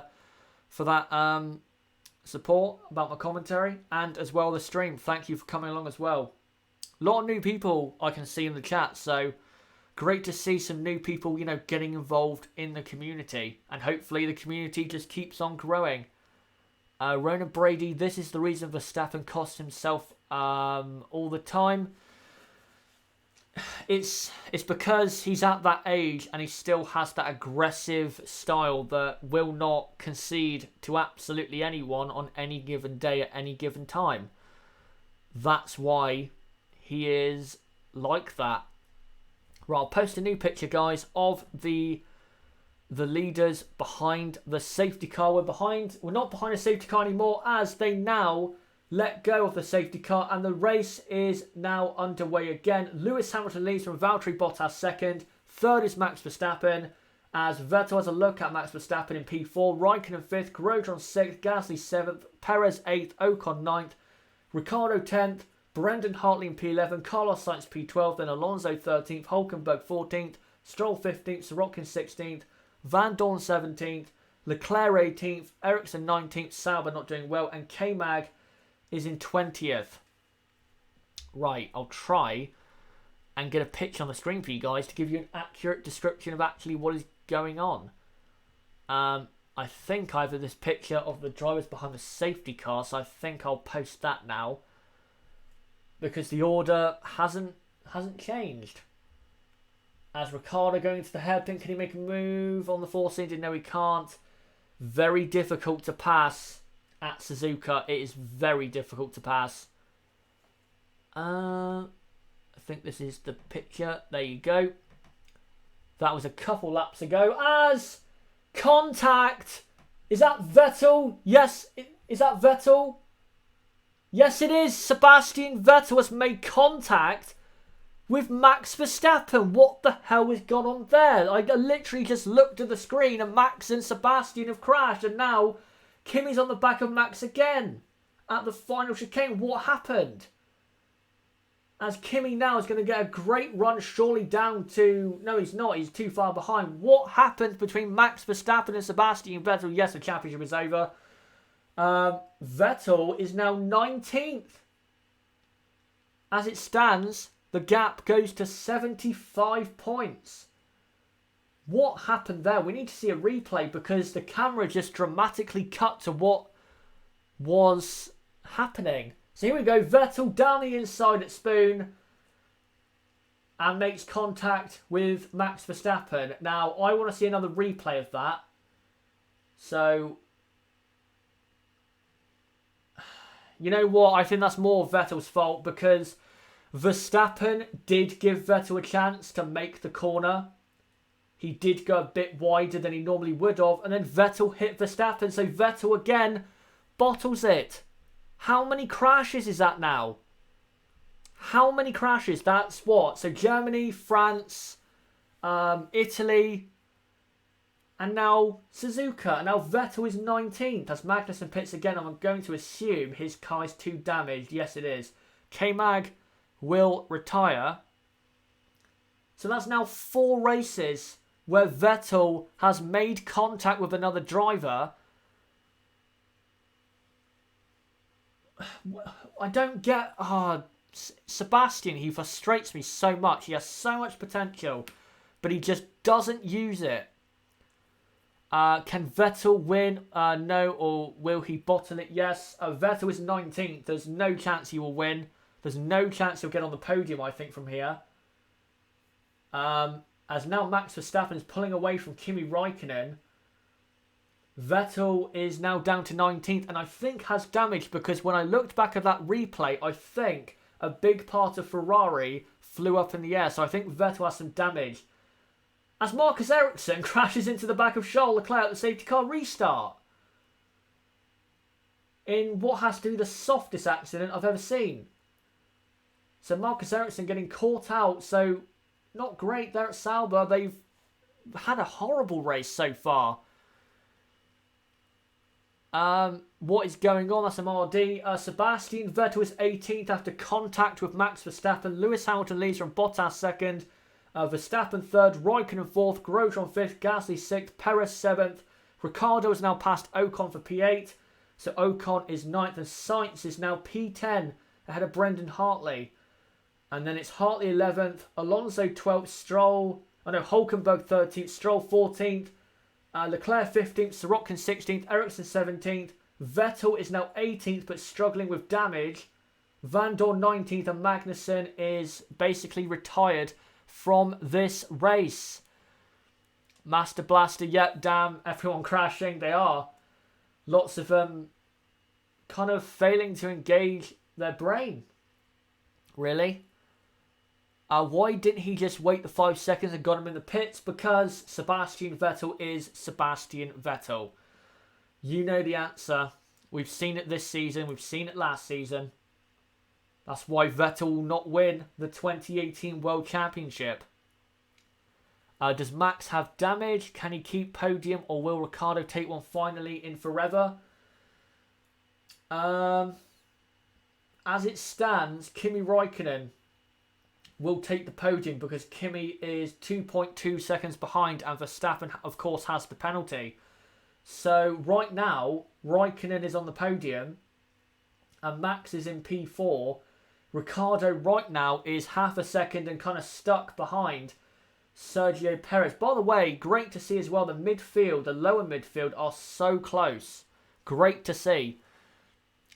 Thanks for this. No problem. Great to do this as always. How many cars retired so far? Just Kevin Magnussen because of a puncture, because he's an idiot basically, trying to defend way too aggressively against Charles Leclerc. Vettel is just struggling on his super soft tyres against the medium tyre Marcus Ericsson, who doesn't have a full amount of front wing. So Vettel is struggling a lot. Here comes Ricciardo. Is this past Perez? No, not a 130R. Will he go down the inside at the chicane? Is Perez going to turn in? No, he doesn't. Ricciardo gets past, and now Ricciardo closes up to Pierre Gasly. Hamilton wins the 2018 championship. We've known this for a few races now. Well, not for a few races, but at least 2. That Lewis is going to win the championship. Niblo very happy that Daniel Ricciardo has passed for position as Sebastian Vettel passes Marcus Ericsson for P17. So Vettel is almost half a minute off the lead. after 12 laps in P17. By the way, if Hamilton wins and Vettel does not score points, the gap goes to 75 points, meaning that if Hamilton then beats Vettel at the US Grand Prix, the championship is 100% factually Lewis Hamilton's. I'm now going to post a picture of the contact between Vettel and Verstappen. Quite a lot, actually. I don't think Vettel, with this incident, can say that Verstappen turned in. He didn't. He gave Vettel what he thought was enough space, and Vettel had the accident on his own. Kind of like with Lewis Hamilton at Monza. Hamilton gave Vettel space, but Vettel still had his own accident. Ronan Brady, Paul di Resta is a better strategist than the Ferraris. I think I would be, honestly. I really do, because I think the Ferrari strategists have to be the worst maybe I've seen for a decent F1 team, at least. Verstappen 2.8 ahead of Kimi as Daniel Ricciardo passes Pierre Gasly for P6. Ricciardo is a man on a mission. Poor Sev, that's an F1 fan. I see why you'd say that, but then again, I think it was his fault. He created the contact. Master Blaster, Vettel's season is over, it sounds like.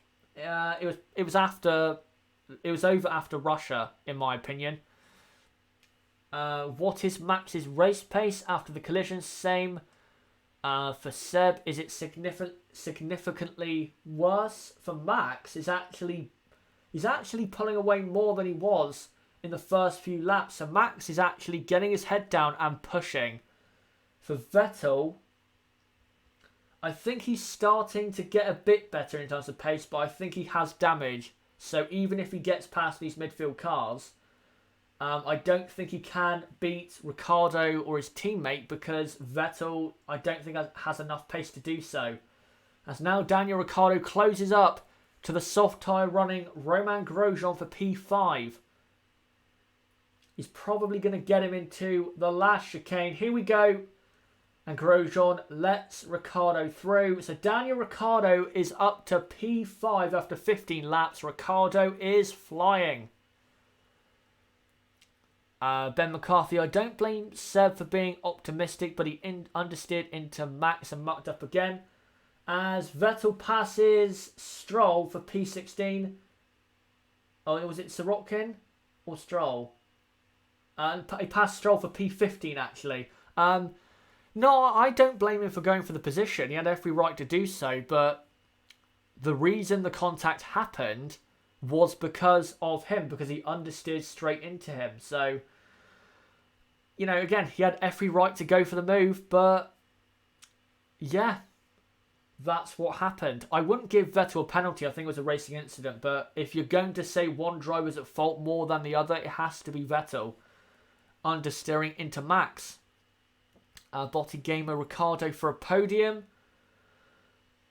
No, I don't think he can, because even though he's catching Raikkonen right now,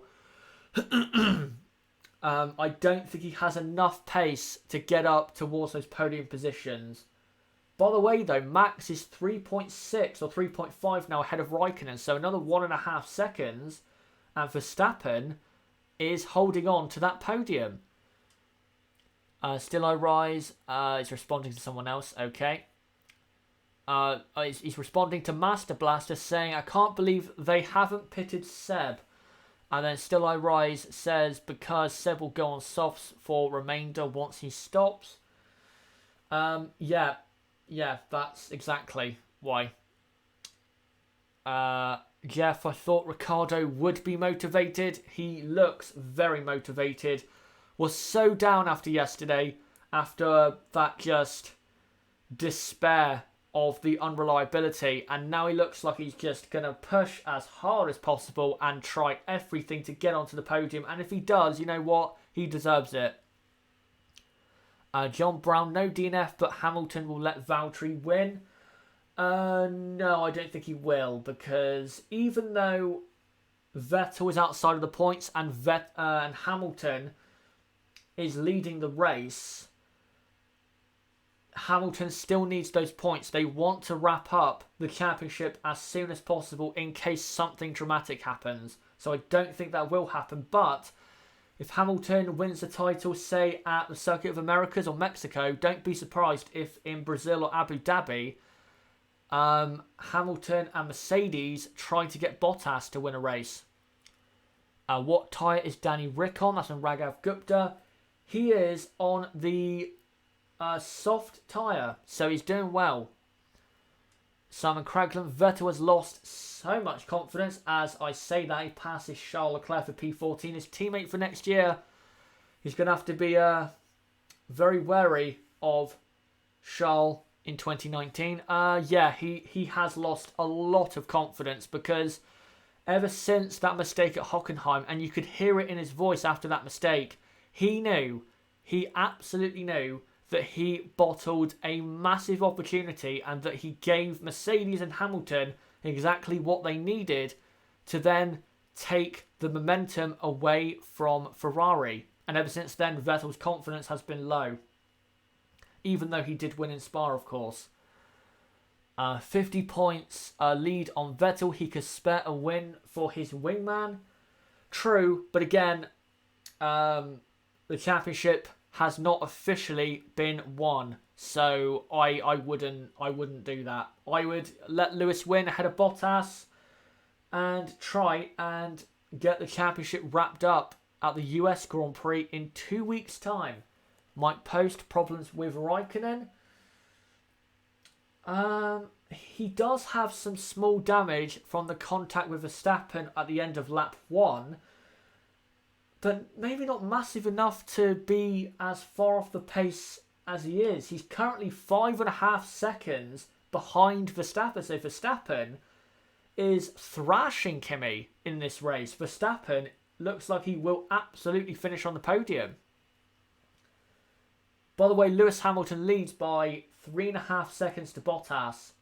And then another 2.5 to Verstappen, and then 5.6 to Raikkonen. So Kimi Raikkonen is about he's almost half a is he about half a pit stop? Yeah, I'd say about half a pit stop behind the leader as Vettel passes Hulkenberg for 13th at the final chicane. Sebastian up to P13 at Suzuka.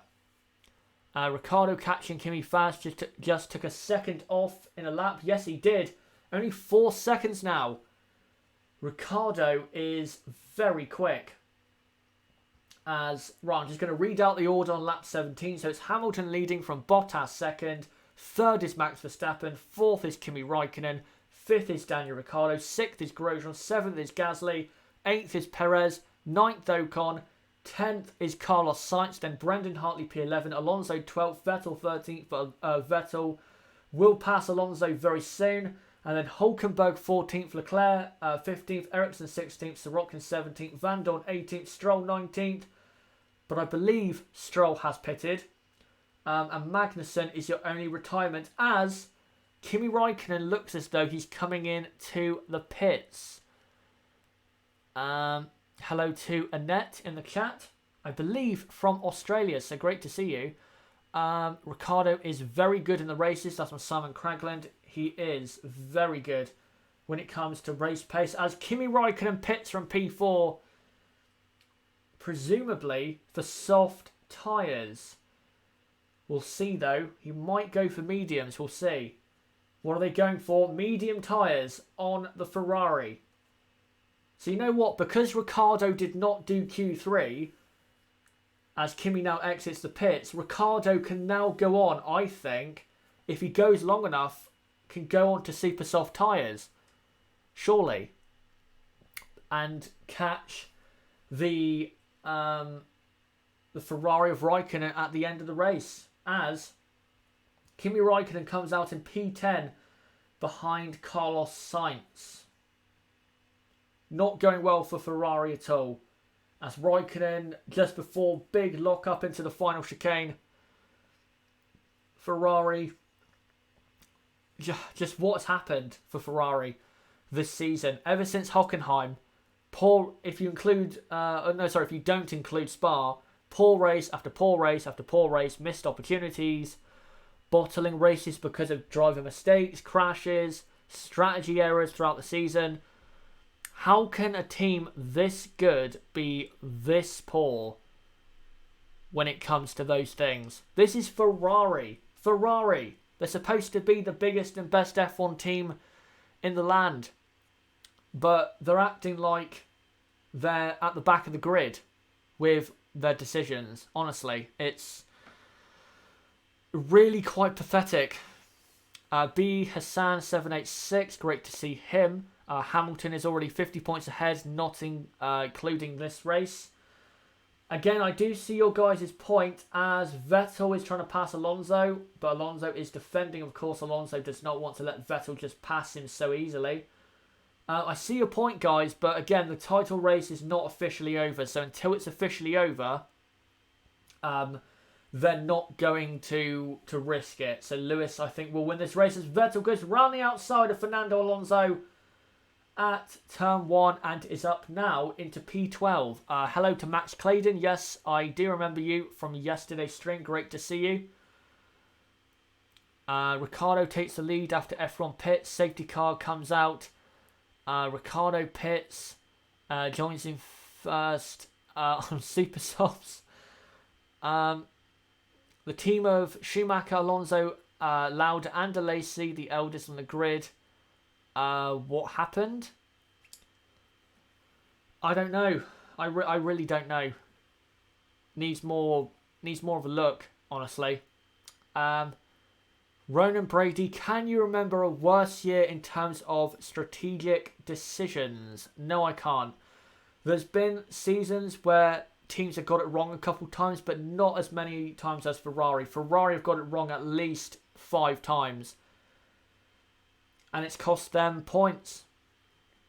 Max Claydon, Vettel in 12th. I presume he had a bad start. Sorry, just only woke up. Nope, as you can see on the screen, Vettel got up to P4. We had a safety car because of contact between Charles Leclerc and Kevin Magnussen and debris on the track. And then, at Spoon, Vettel went down the inside of Verstappen and there was contact. And Vettel span. As Kimi Raikkonen passes Ocon for P8. This is the bad thing for Ferrari, is that with Raikkonen compared to Ricciardo, he's having to pass traffic and waste time when Ricciardo is in clean air. That's not good for Kimi. And Ricciardo is on the very good soft compound tyres. Han Solo, finally, Ricciardo is very lucky. Lewis Hamilton leads by 4.3 seconds from Valtteri Bottas with Verstappen in third. Lewis Hamilton has, I would say, about a 8-second gap to the nearest non-Mercedes car. Safety car has helped Daniel. Yeah, it probably has, but Daniel wasn't that far off Kimi at the start, because remember, Daniel got up to P10 before the safety car came out, as Lewis Hamilton does a new fastest lap of 1:34.3. As Raikkonen now closes on Sergio Perez. Is going to pass him into the chicane probably. No, he doesn't. No, he doesn't. This is the problem I have with Kimi. He's not good at overtaking anymore. He's not aggressive enough.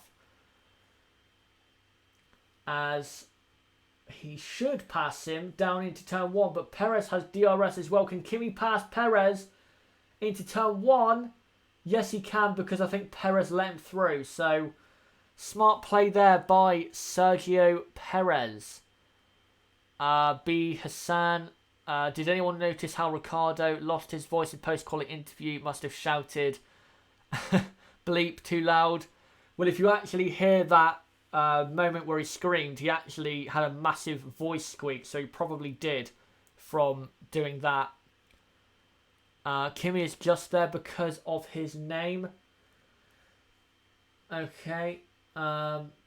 Maybe.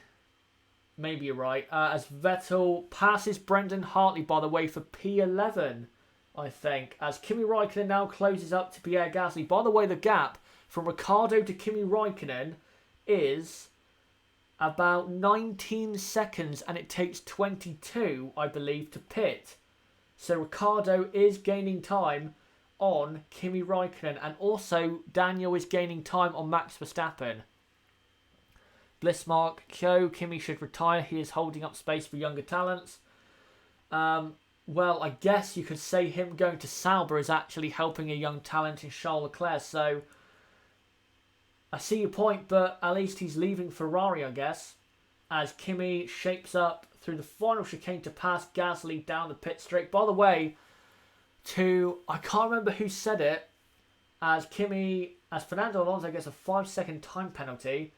And Verstappen comes out and is ahead of Kimi Raikkonen. So Max Verstappen ahead of Kimi Raikkonen. So Fernando Alonso and Lance Stroll have 5-second time penalties. Max Claydon, has anyone got a penalty for the crash between Max and Seb? No, they haven't. And I disagree if there is one, because even though Vettel, I think, was more at fault, it's just a racing incident. Right, I'll post a picture now, guys, of Kimi Raikkonen when he pitted. So Hamilton leads from Bottas second, Ricciardo third, but Ricciardo has not pitted yet. Grosjean fourth, hasn't pitted. Verstappen fifth, has pitted. Raikkonen sixth, has pitted. Gasly P7, has not pitted. Perez P8, has not pitted. Ocon P9, has not pitted. And Carlos Sainz P10 has not pitted, as Verstappen closes on Grosjean for P4. And you know what? Roman is doing well enough on his soft compound tyres, as now Verstappen passes him going down to 130R. So Max Verstappen up to P4, nicely going through the traffic. Right, I'll try and get this image on the screen for you guys of Kimi Raikkonen at his pit stop. Just got to find it a minute. Keep it in the chat, guys, what you think of the race so far. Has it been a good race for you? Or could it have been maybe a bit better? What do you guys think? I actually think it's been quite good. We've got a competitive battle. As you can see there, that's when Kimi Raikkonen pitted for medium tyres. We've got a good battle in the midfield and not a bad battle for the last podium position. So we're getting a good race. 5 seconds is Yoke. How old are Ricciardo's tyres? Well, they were put on... Well, he started the race on them, so 23 laps. We are on lap 23 out of 53, so we're coming up to the halfway stage of this Grand Prix. It has flown by this race. Well, time flies, I guess, when you're having fun. As Kimi now closes on Grosjean for P5. No further action between Sebastian Vettel and Max Verstappen. That's good. That was just a racing incident. Annette, my computer is out of order, so this is all I've got. Okay, well, the race order right now is Hamilton, Bottas, Ricciardo, Verstappen, Raikkonen, Grosjean, Gasly, Perez, Ocon and Sainz. That is your top 10. Sebastian Vettel is 11th, as Valtteri Bottas pits first. As Lewis Hamilton does a fastest lap of 1:34.0. Bottas comes out on a new set of medium tyres with no one in sight. Mercedes are having that kind of day when no one can possibly get close. Is Ricciardo going to beat Raikkonen here? Yes, he is. Ricciardo beats Raikkonen. Ricciardo into P4. Very good. Very good for Daniel Ricciardo. He deserves to get that. He's had such a hard weekend. Showed great pace to get ahead of Kimi Raikkonen. And by the way, I've just noticed Max Verstappen is on softs. So if Ricciardo keeps his tyres nice and cool and doesn't wear them out, then if he can close up to the back of Verstappen if Verstappen struggles on his tyres. As Lewis Hamilton is now going to come in, I assume, for his only pit stop of this Grand Prix. And he does. Lap 25 out of 53. Lewis Hamilton pits from the lead. Best drive he has put in since Monaco. That's from Niblo. Absolutely, it is. One of the best drives he's had this season. And in comes Lewis for medium tyres. What a dominant race this has been for Mercedes as he exits the pits. Great pit stop. What a team Mercedes are. As Hamilton leads from Bottas second. And now it should be a cruise home for the second half of this race towards the checkered flag.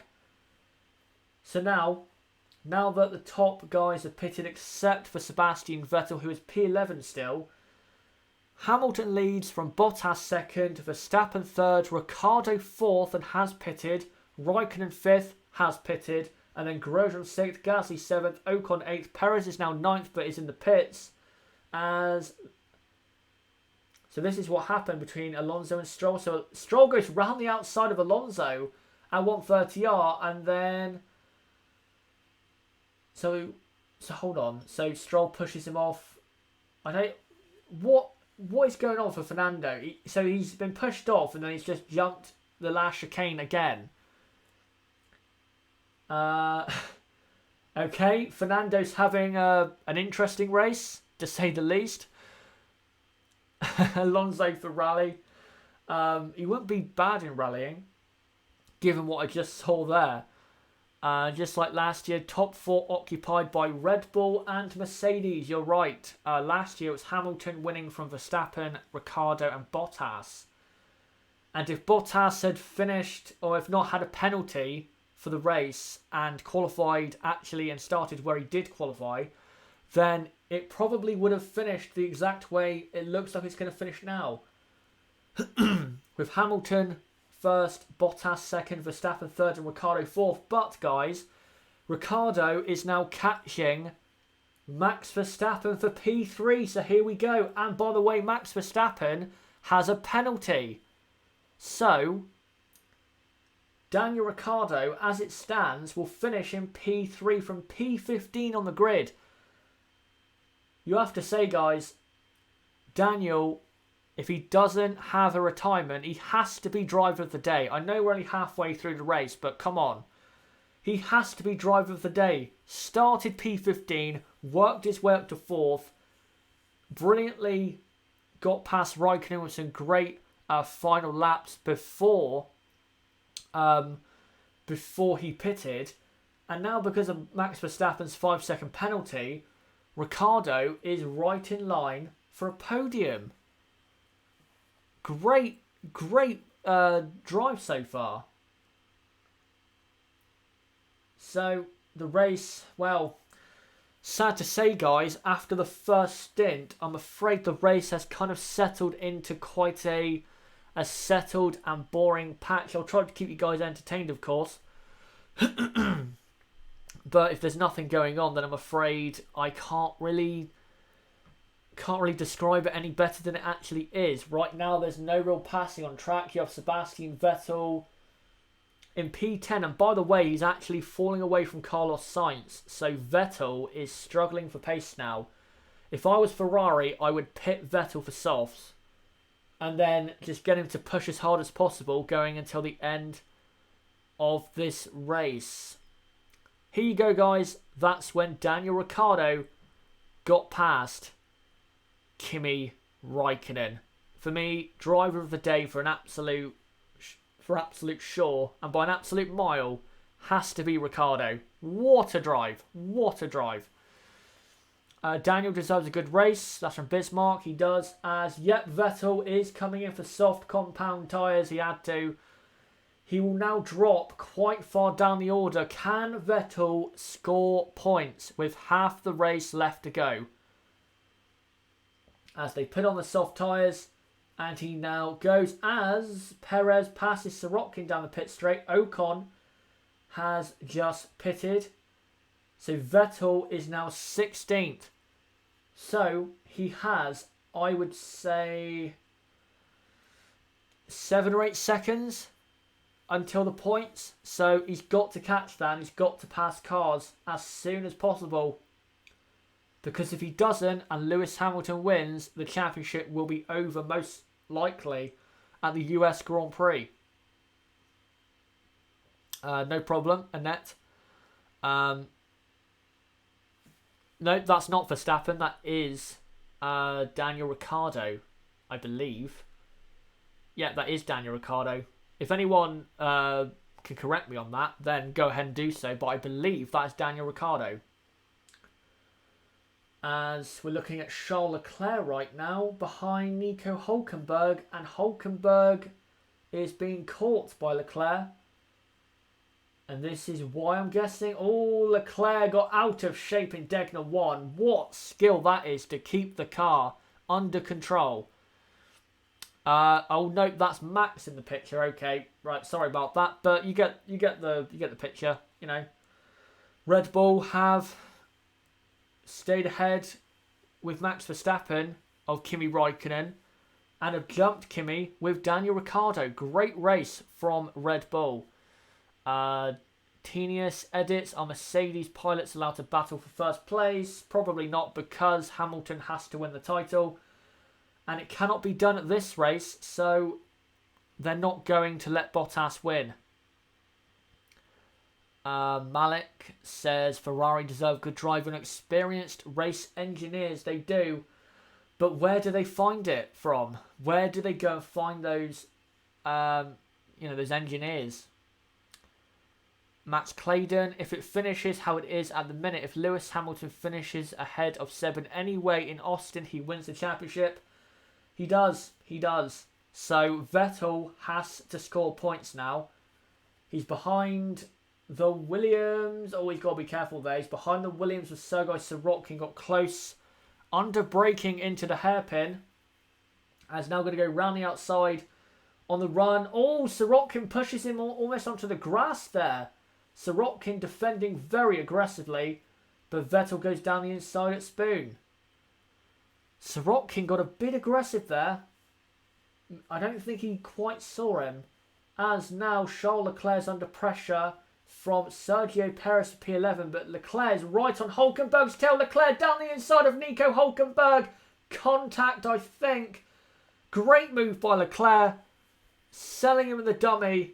And getting past. What a move by Charles Leclerc. Another example of why he's at Ferrari for 2019. As Perez passes Leclerc now. So, Hülkenberg. Yep, Hülkenberg is behind Charles Leclerc. Perez now has to pass. I'm just trying to think who's done ahead. Bit confusing at the minute. So yeah, Charles Leclerc goes down the inside of the last chicane. Great move. I don't think there was contact actually. Great move. Tenius. Is it Tenius or Tinus? Tinus edits poor Bottas getting tricked twice for the victory now. I wouldn't say getting tricked. I think he knows the score. As Vettel goes down the inside of Marcus Ericsson and makes it stick at the hairpin. He's not getting tricked. It's just because, Lewis Hamilton is in the championship fight and leading. Bottas is not. So it's clear. They have to try and get Hamilton to win the title. As Vettel, now that he's passed, Ericsson is now closing up very quickly to Hülkenberg. Vettel is flying right now. He closes up to Hülkenberg through 130R and into the chicane. Will make the move. Yep, look, Hülkenberg basically, and I think he did, let Vettel through. Scott Gaming, Senna and Prost, almost like it. You know what? Yeah, it was kind of similar.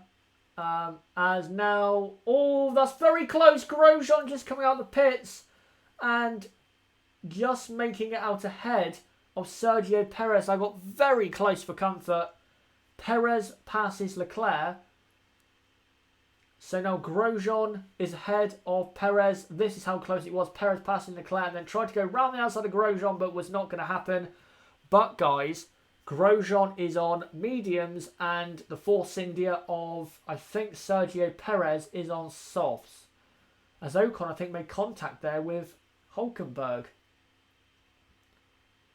Did he? No, I think it's just a replay of him passing him.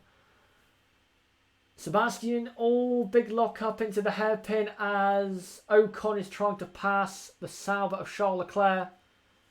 Getting a bit close here for Vettel. He has to make sure he doesn't wipe the front end off of his car as Ocon tries to make a move but cannot now because of the dirty air.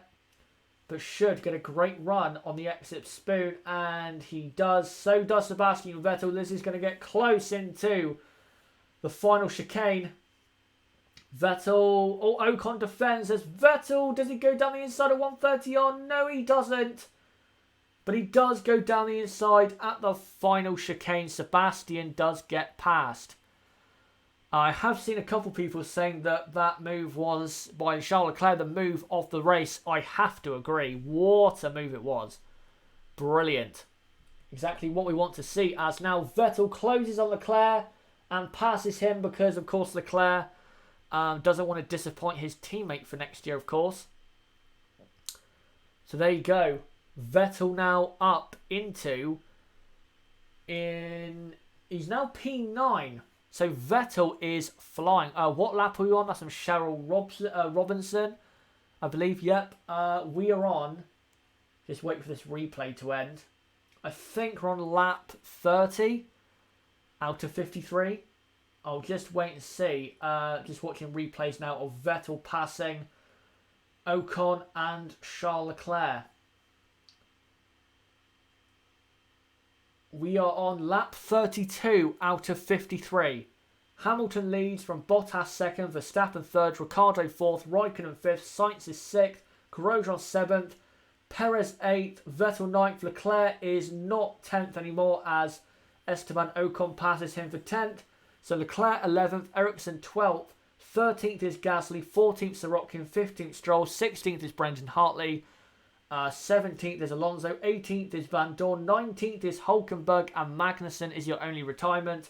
And yes, to Raghav Gupta, not Hulkenberg, Ricciardo is effectively P3 because Max Verstappen has a 5-second time penalty for forcing Kimi, I think, a bit off the track at the final chicane. As Gasly now tries to pass Marcus Ericsson. This will be a great test of the Honda power unit to see how quick it is. He closes off on the pit straight, but not enough to pass Ericsson. John, what is the difference between Mercedes and Hamilton now compared to Vettel and Red Bull? The gaps, Hamilton leads by 5.7, and then I would say Verstappen is about 13 seconds off the lead, and then Vettel is, well, he's miles off. He's almost a minute off the lead. Honda is legit. I told you, Chazza. I know.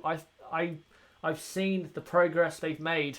I'm not doubting it. They are making progress. Maybe I still don't think enough to win the title in 2019, but enough to give Red Bull a chance of victories. Honda better than Renault, but not Ferrari. Yeah, that's true. Absolutely.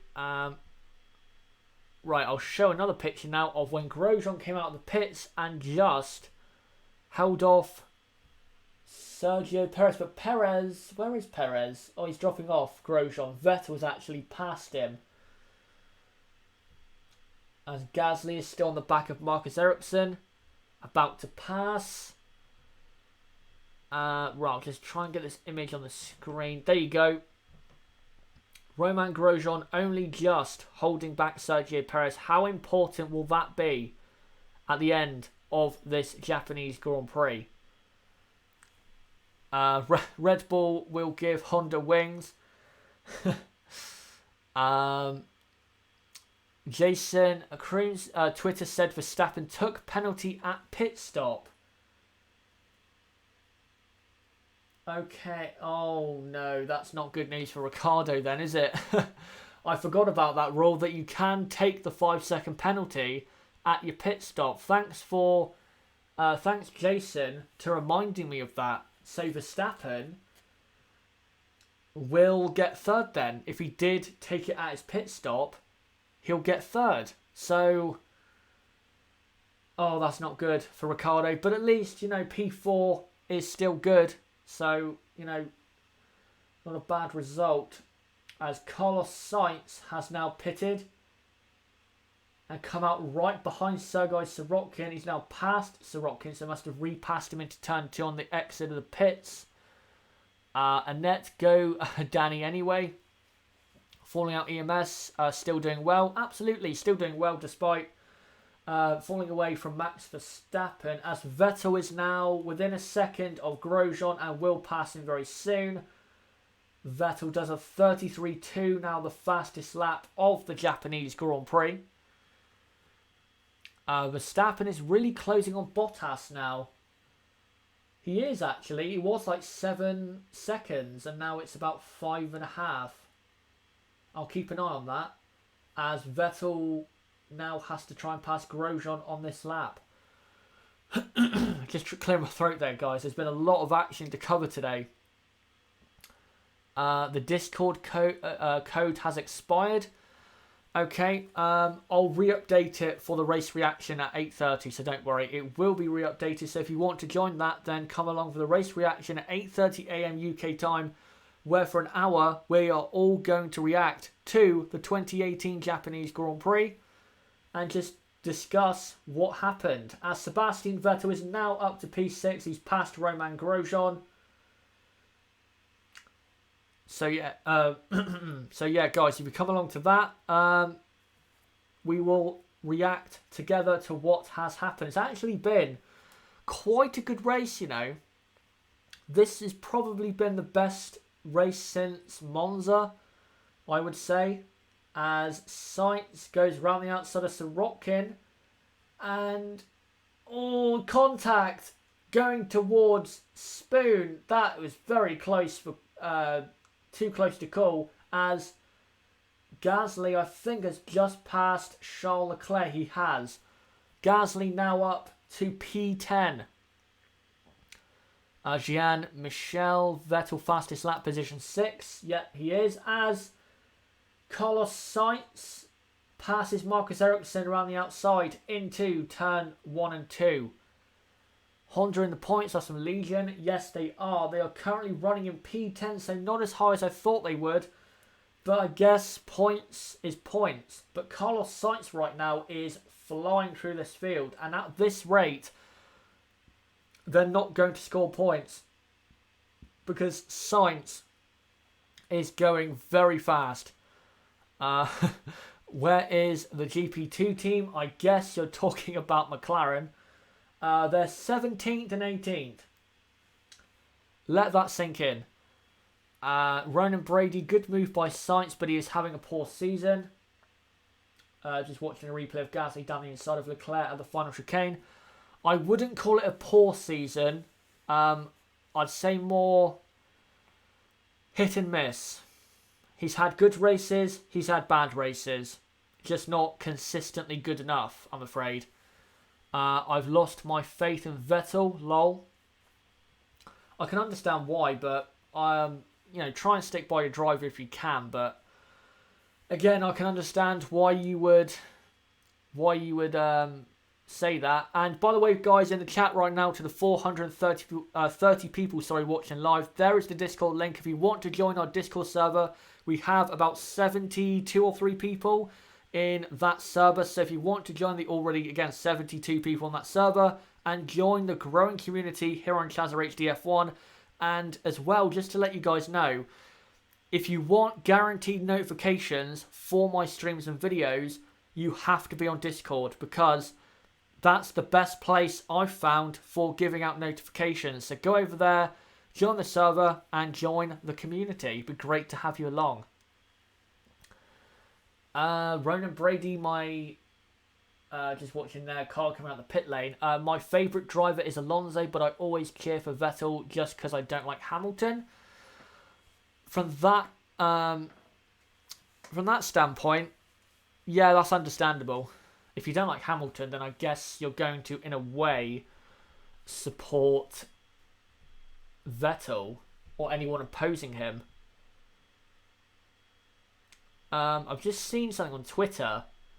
Fernando Alonso has now completed his, I think it's 16,632 second racing lap in F1. He's now completed more laps than anyone but Michael Schumacher. Just to let you guys know that.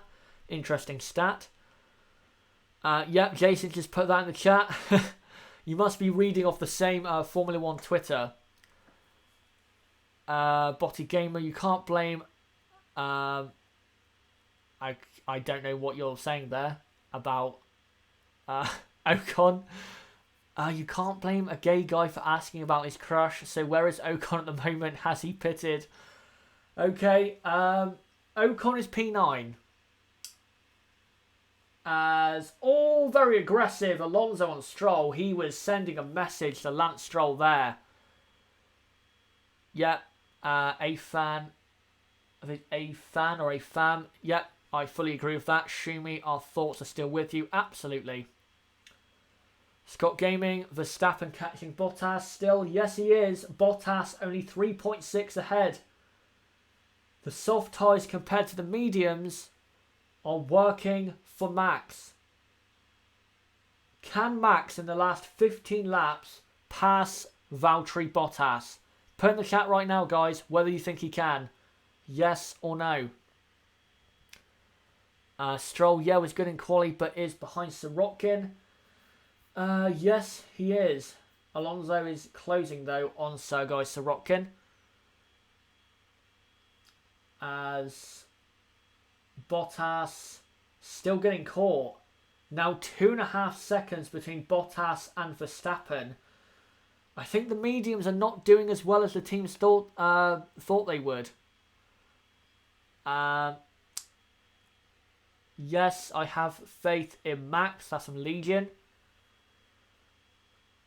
I don't know whether he can or not.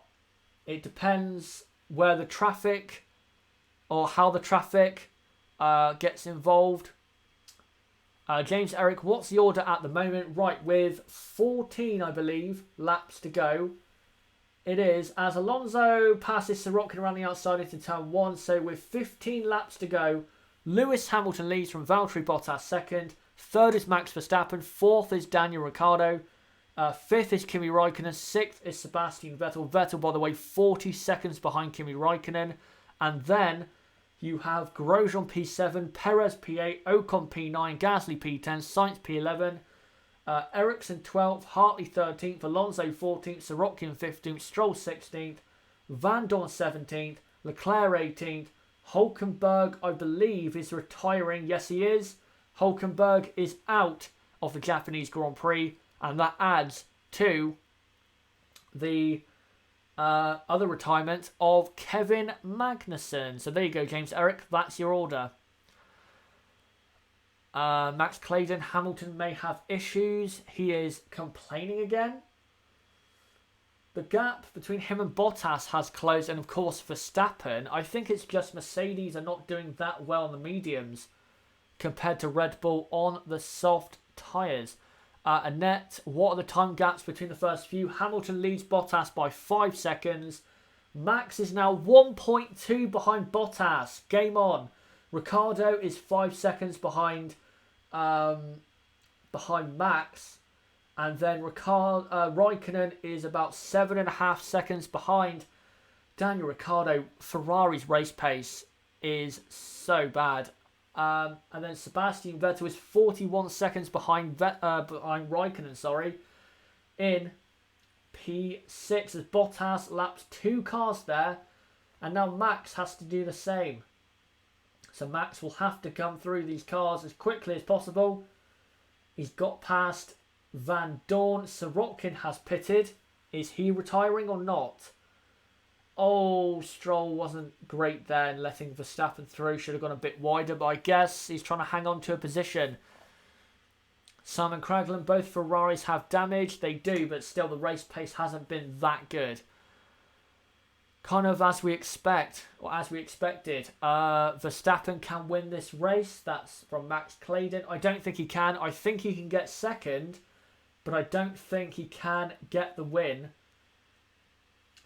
As, oh, who's that off in the gravel? It's Charles Leclerc off at Degner 2. So he's had another moment, but this time has lost the car on his soft compound tyres. Is his car broke?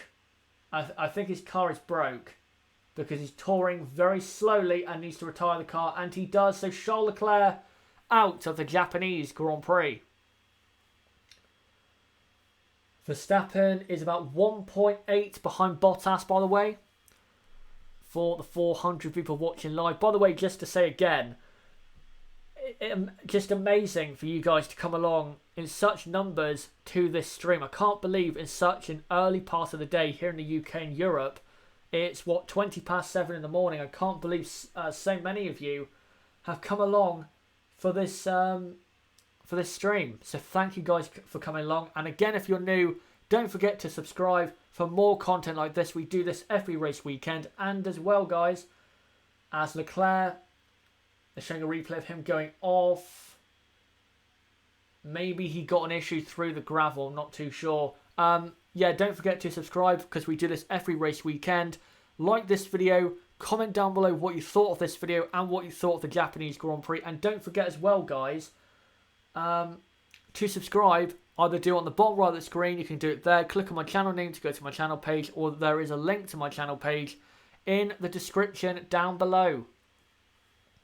Right, I'll try and post a picture in a moment of a Mercedes, I believe of Lewis Hamilton, is it? Yes, it is. I'll just get this on the screen for you guys as soon as possible. VSC virtual safety car. I don't think that's going to have an effect on the race because the pit stops are over with. So here you go. There is your race leader. He's only, what, 11 laps from taking his 4th consecutive race win. Yet he said something was broken. Okay, so Charles Leclerc has some kind of issue going down into the Degners. How many times has Mercedes pitted till now? 1. Everyone has pitted just once, I believe. So Charles Leclerc, Nico Hülkenberg and Kevin Magnussen are all out of this race as Mercedes are ready for a pit stop. No, surely not. Okay, they're not going to. I think they were just covering off any eventuality. I was going to say, if they pitted, that would have been such a horrible decision. Yet, mind games as Mercedes come back into the pits. Now, guys, you might think, well, they can't do that because fake pit stops are not, or being out in the pits are not allowed.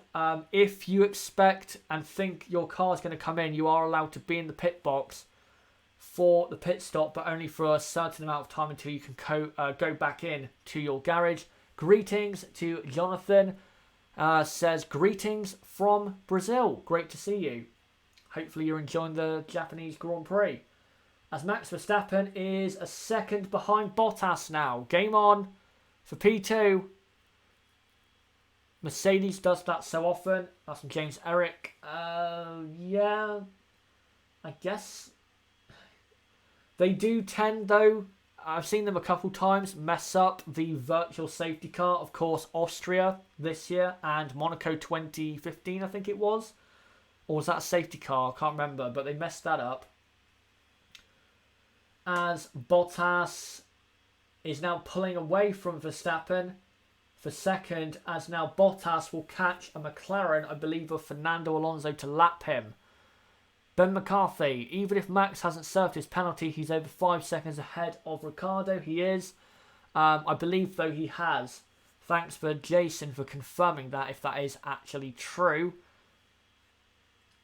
Perez is 7th in the World Drivers' Championship now. That's interesting to hear. As does Perez pass Grosjean here? Yes, he does. Round the outside of the final chicane. What a move by Perez. Some great overtakes today. Great overtake by Perez. And now Ocon is closing in on Grosjean as well. Ocon is only a second behind. Everything's now closing up. We're getting ready for an exciting finish. As Daniel Ricciardo sets the fastest lap of 33.2.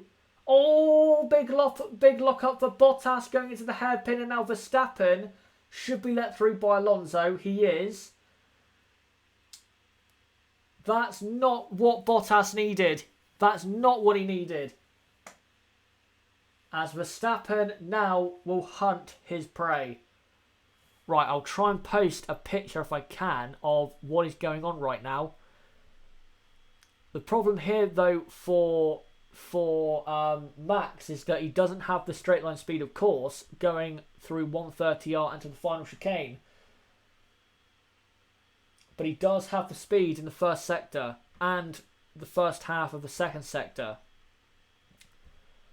Right, I'm going to post a picture now, guys, of Charles Leclerc and how he retired from the race. There you go, going off at Degner. Something was clearly broken before he got to Degner, leading to his sad retirement. As Bottas, locked up trying to lap Alonso. So, not good there for Bottas. Will that affect him at the end of the race? Who knows? Right, I'll post another picture now. So, just showing you there what happened with Charles Leclerc. Verstappen now 1.4 behind, so Bottas is pulling away again. I'll just show you that Bottas and Verstappen are close on track. Here you go. So, Bottas not too far ahead of Max. Can Max pass Bottas before the end? Put in the chat right now whether you think he can, and I'll read it out before either it happens or the race ends. Annette, wonder how Bottas's tyres are. Not in great nick, probably, but they're still going to hang on surely for the end of the race. Vettel's gap to Hamilton, that's from Commander Gaming. It's quite a lot. It's almost a minute. With Sebastian, of course, in P6. So Vettel's race is over. He's just going around, touring around. Not really doing that much. And by the way, Sergio Perez is actually not that far behind. As Hartley now tries to pass Marcus Ericsson into turn 1, but he can't do so. So this battle will affect this battle between Bottas and Verstappen as Lewis Hamilton does a new fastest lap, 32.9 out front. Lap 45 out of 53, 8 laps to go. Bottas is just useless and can't even overtake even with the blue flag nearly. You're too nice on him, Chazza. I understand why you think that, but I do like Valtteri, and I think sometimes he does get unnecessary criticism. As Verstappen is closer now, he's within a second as they lap Brendan Hartley. So Verstappen now within a second. Can he stay close enough to get DRS once they come around to the start-finish straight? He's got to follow in the slipstream and try and pick up some kind of slipstream.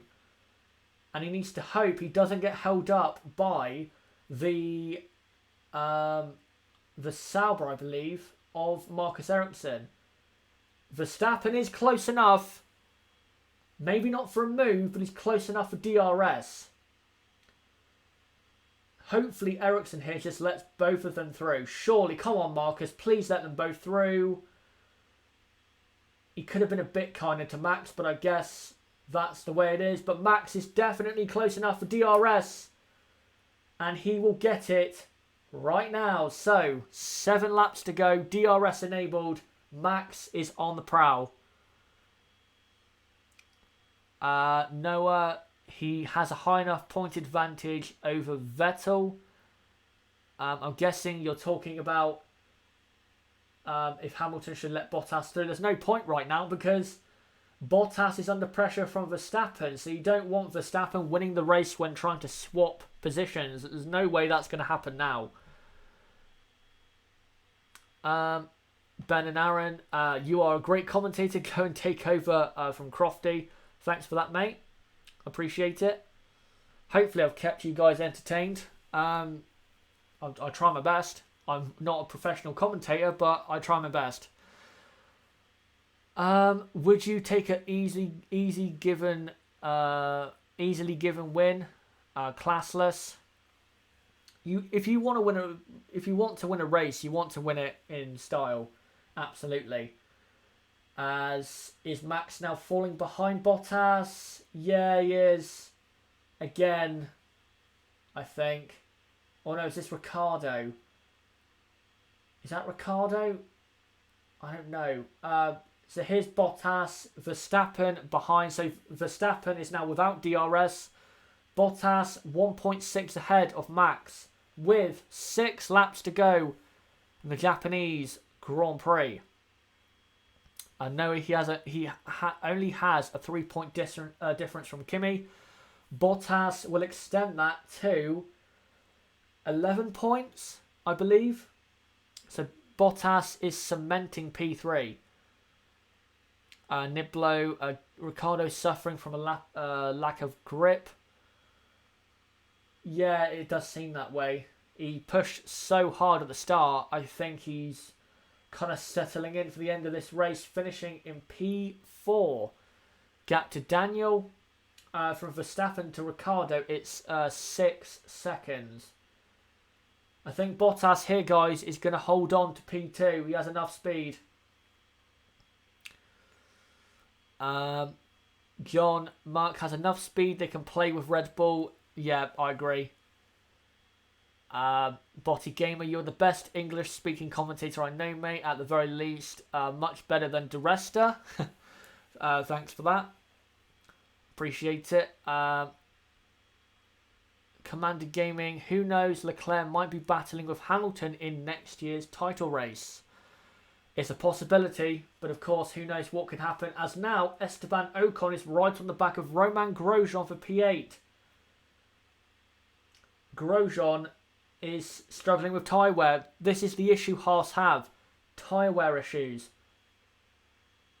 And now Ocon, maybe not right now, but I think overall is close enough to maybe give Grosjean a scare at the end of the Grand Prix. But we are only 5 laps away, guys, from the end of this Japanese Grand Prix. Lewis Hamilton leads from Valtteri Bottas second. Third is Max Verstappen. Now within DRS, by the way, of Bottas. Then fourth is Ricciardo. Fifth, Raikkonen. Sixth, Vettel. Seventh is Perez. Eighth, Grosjean. Ninth, Ocon. As replay of Bottas locking up at the final chicane and going off the track. Another lock-up for Valtteri. So it's Ocon 9th and then Gasly 10th. Sainz in P11. 12th is Ericsson. 13th Hartley. 14th Alonso. Just to add, Brendan Hartley has been dead slow today. Van Dorn 15th. Sorokin 16th. Stroll 17th. And then your 3 retirements are Charles Leclerc, Nico Hulkenberg and Kevin Magnussen. 5 to go at Suzuka. The battle is on for P2 between Bottas and Verstappen. I think Bottas will keep it, but if he keeps making lockups like that, then there's a chance for Verstappen. No, I don't know if Bottas is going to keep his place, but I'm not watching. Yeah, he's making quite a lot of lockups at the minute, so he's on the edge on his tyres. I'll try and post a picture of a Bottas lockup. Right, I haven't got a Bottas lockup, but I do have a visual confirmation of Verstappen closing in on Bottas. Let me post that.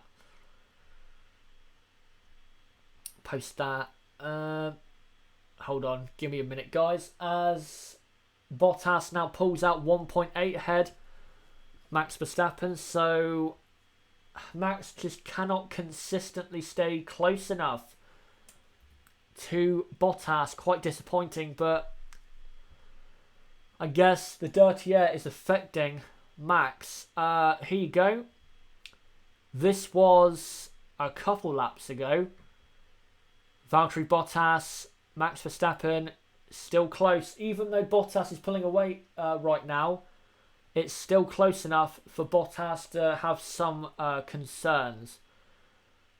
Again, great to see almost and basically 500 people watching live. Great to see all of you coming along for such an early race in the morning. Again, if you haven't already, don't forget to subscribe on the bottom right of the screen. Click on my channel name or click in the link in the description.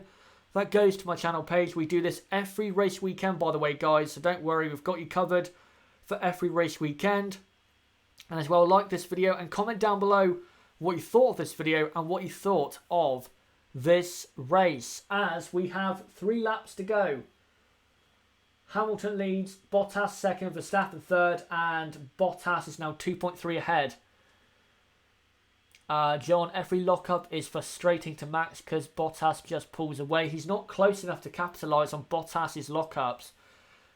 With that mistake Bottas made at the final chicane, if Max was within DRS then, Max probably could have passed him. But he wasn't close enough. He needs to be closer. Anyone else hate Hamilton? I don't hate any of the drivers, but if you do, that's your personal preference, I guess. No, and not yet, but eventually I will. Annette, maybe Max's tyres are done too, possibly. The soft compound, of course, does wear more quickly than the medium compound. Both Red Bulls ahead of both Ferraris. Indeed, Red Bull have massively outperformed Ferrari. Yes, I know that Ferrari have had damage, but with Vettel, for example, he caused his own damage. With Raikkonen, he was a bit unlucky, but that's racing. It doesn't always go your way. Yeah. Team Radio, Max complains about engine is so slow, ridiculous. Yeah, the engine is just not good enough. As we're going to move here for P10. Key move, Carlos Sainz passes Pierre Gasly. That's a very important move in the constructors' fight between Renault and Haas. Haas are outscoring Renault right now by 3 points. That could be key, guys, at the end of 2018. That's why I had to get excited then. Nicholas just loves the sport. We all do. That's why we're all here at the end of the day. Even if the racing isn't great, we will stick through it thick and thin. As Lewis Hamilton is 2 laps away from winning the Japanese Grand Prix. John, Ferrari is not running their double battery and they have lost their advantage. By the way, guys, through demand from a couple people yesterday, I will be making a video between Suzuka and the US Grand Prix about Ferrari and this battery thing, about what the battery is, how it's used, why it's been, I guess you could say, banned, or why they're not using it, and what the whole sensor thing is. I'm going to cover that in a video before we get to the Circuit of America, so don't worry, we'll keep you covered on that news. Simon Craiglan's Sainz has been good today. He has. This has been probably his best performance. I wouldn't say since Singapore, because Singapore he did get a bit lucky because other cars were wasting time battling. But say since, I don't know, France, that's probably his best performance since then. Max Clayton, can we take a moment to congratulate Lewis on his 5th World Championship? Oh, well, there's always 2019 for Seb. Let's wait first before we offer out the congratulations. Blessed you, please make it a Q&A. I'm not going to make it a Q&A. It's going to be a recorded video because I want to do all the research I can and get it out in one video. But just to let you guys know, if you're new to the channel, I always, after a race, do a Q&A on a Monday evening. So tomorrow at, I think, 6 PM UK time, will be a live Q&A where you guys can come along and ask me some questions and basically have a chat for 45 minutes. So if you want to do that, if you want to come along, please do. RD, will they swap Kimi and Seb? The gap has closed a lot, but I don't think they will, because I don't think there's enough time to do so. As Max Verstappen has closed up again to Bottas, but Bottas will pull away because of the extra straight line speed.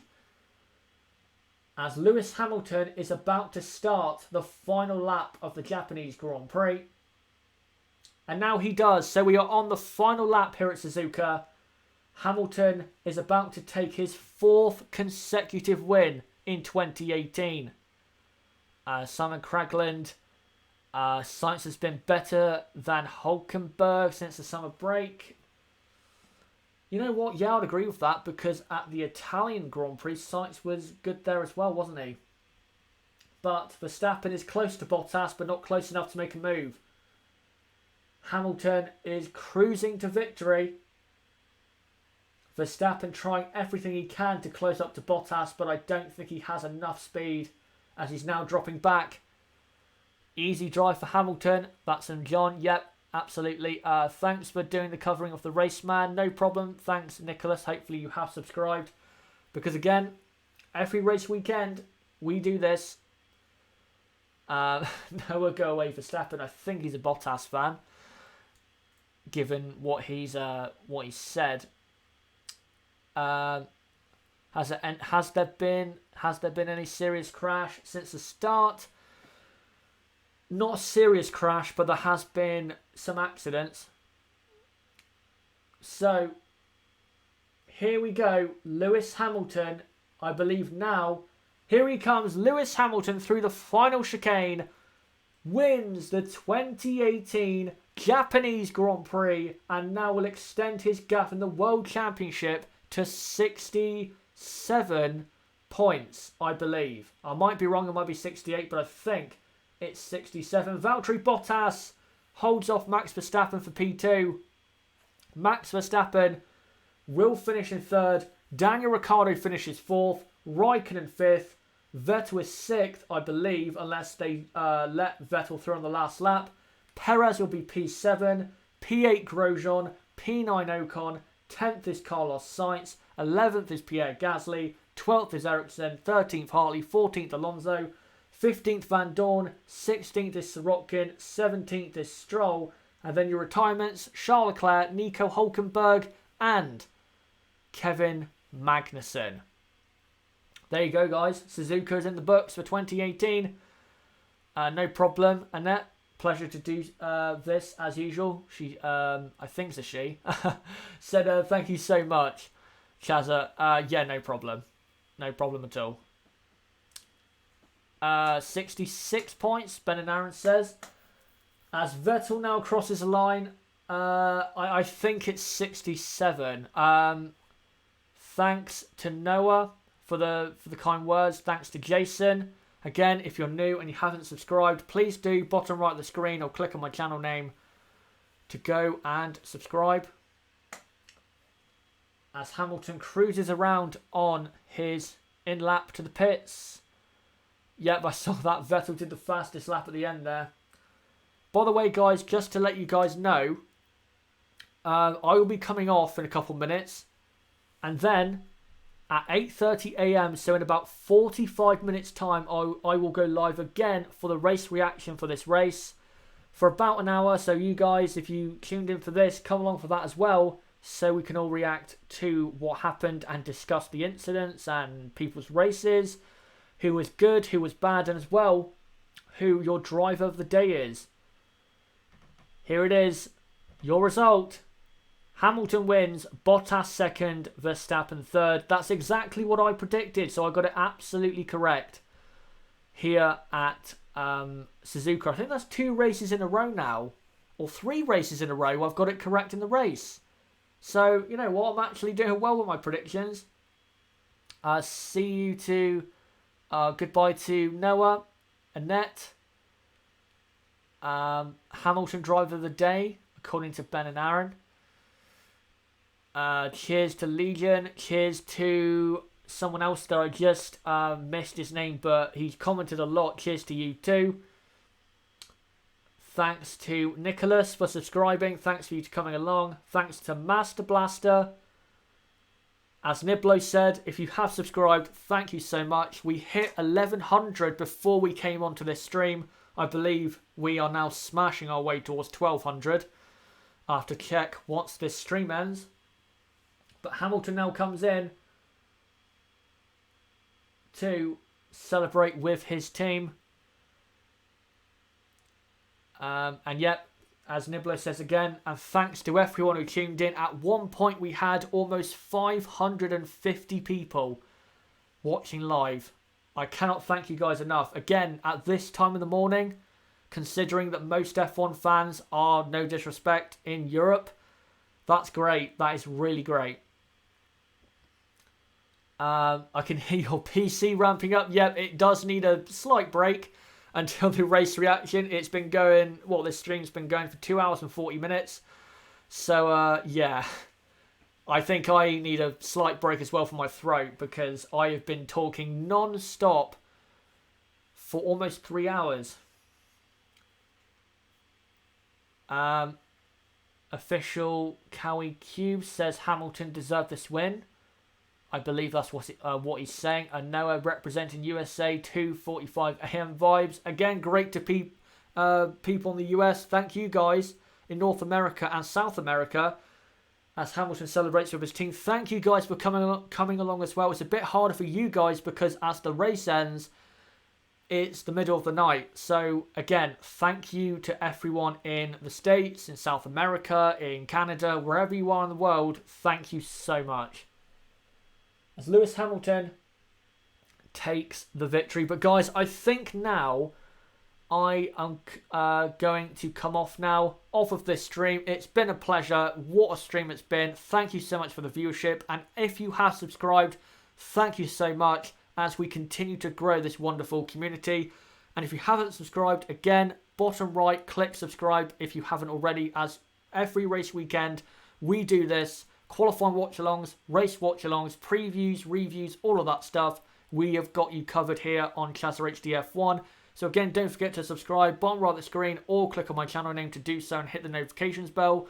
Like this video, comment down below what you thought of this video and what you thought of the Japanese Grand Prix of 2018.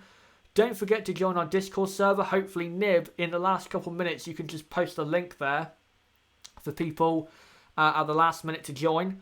As well, don't forget to follow me on Twitter, a great place to keep up to date with the channel and what I'm doing and when exactly I'm going to be uploading my videos. And as well, chazrahd.com.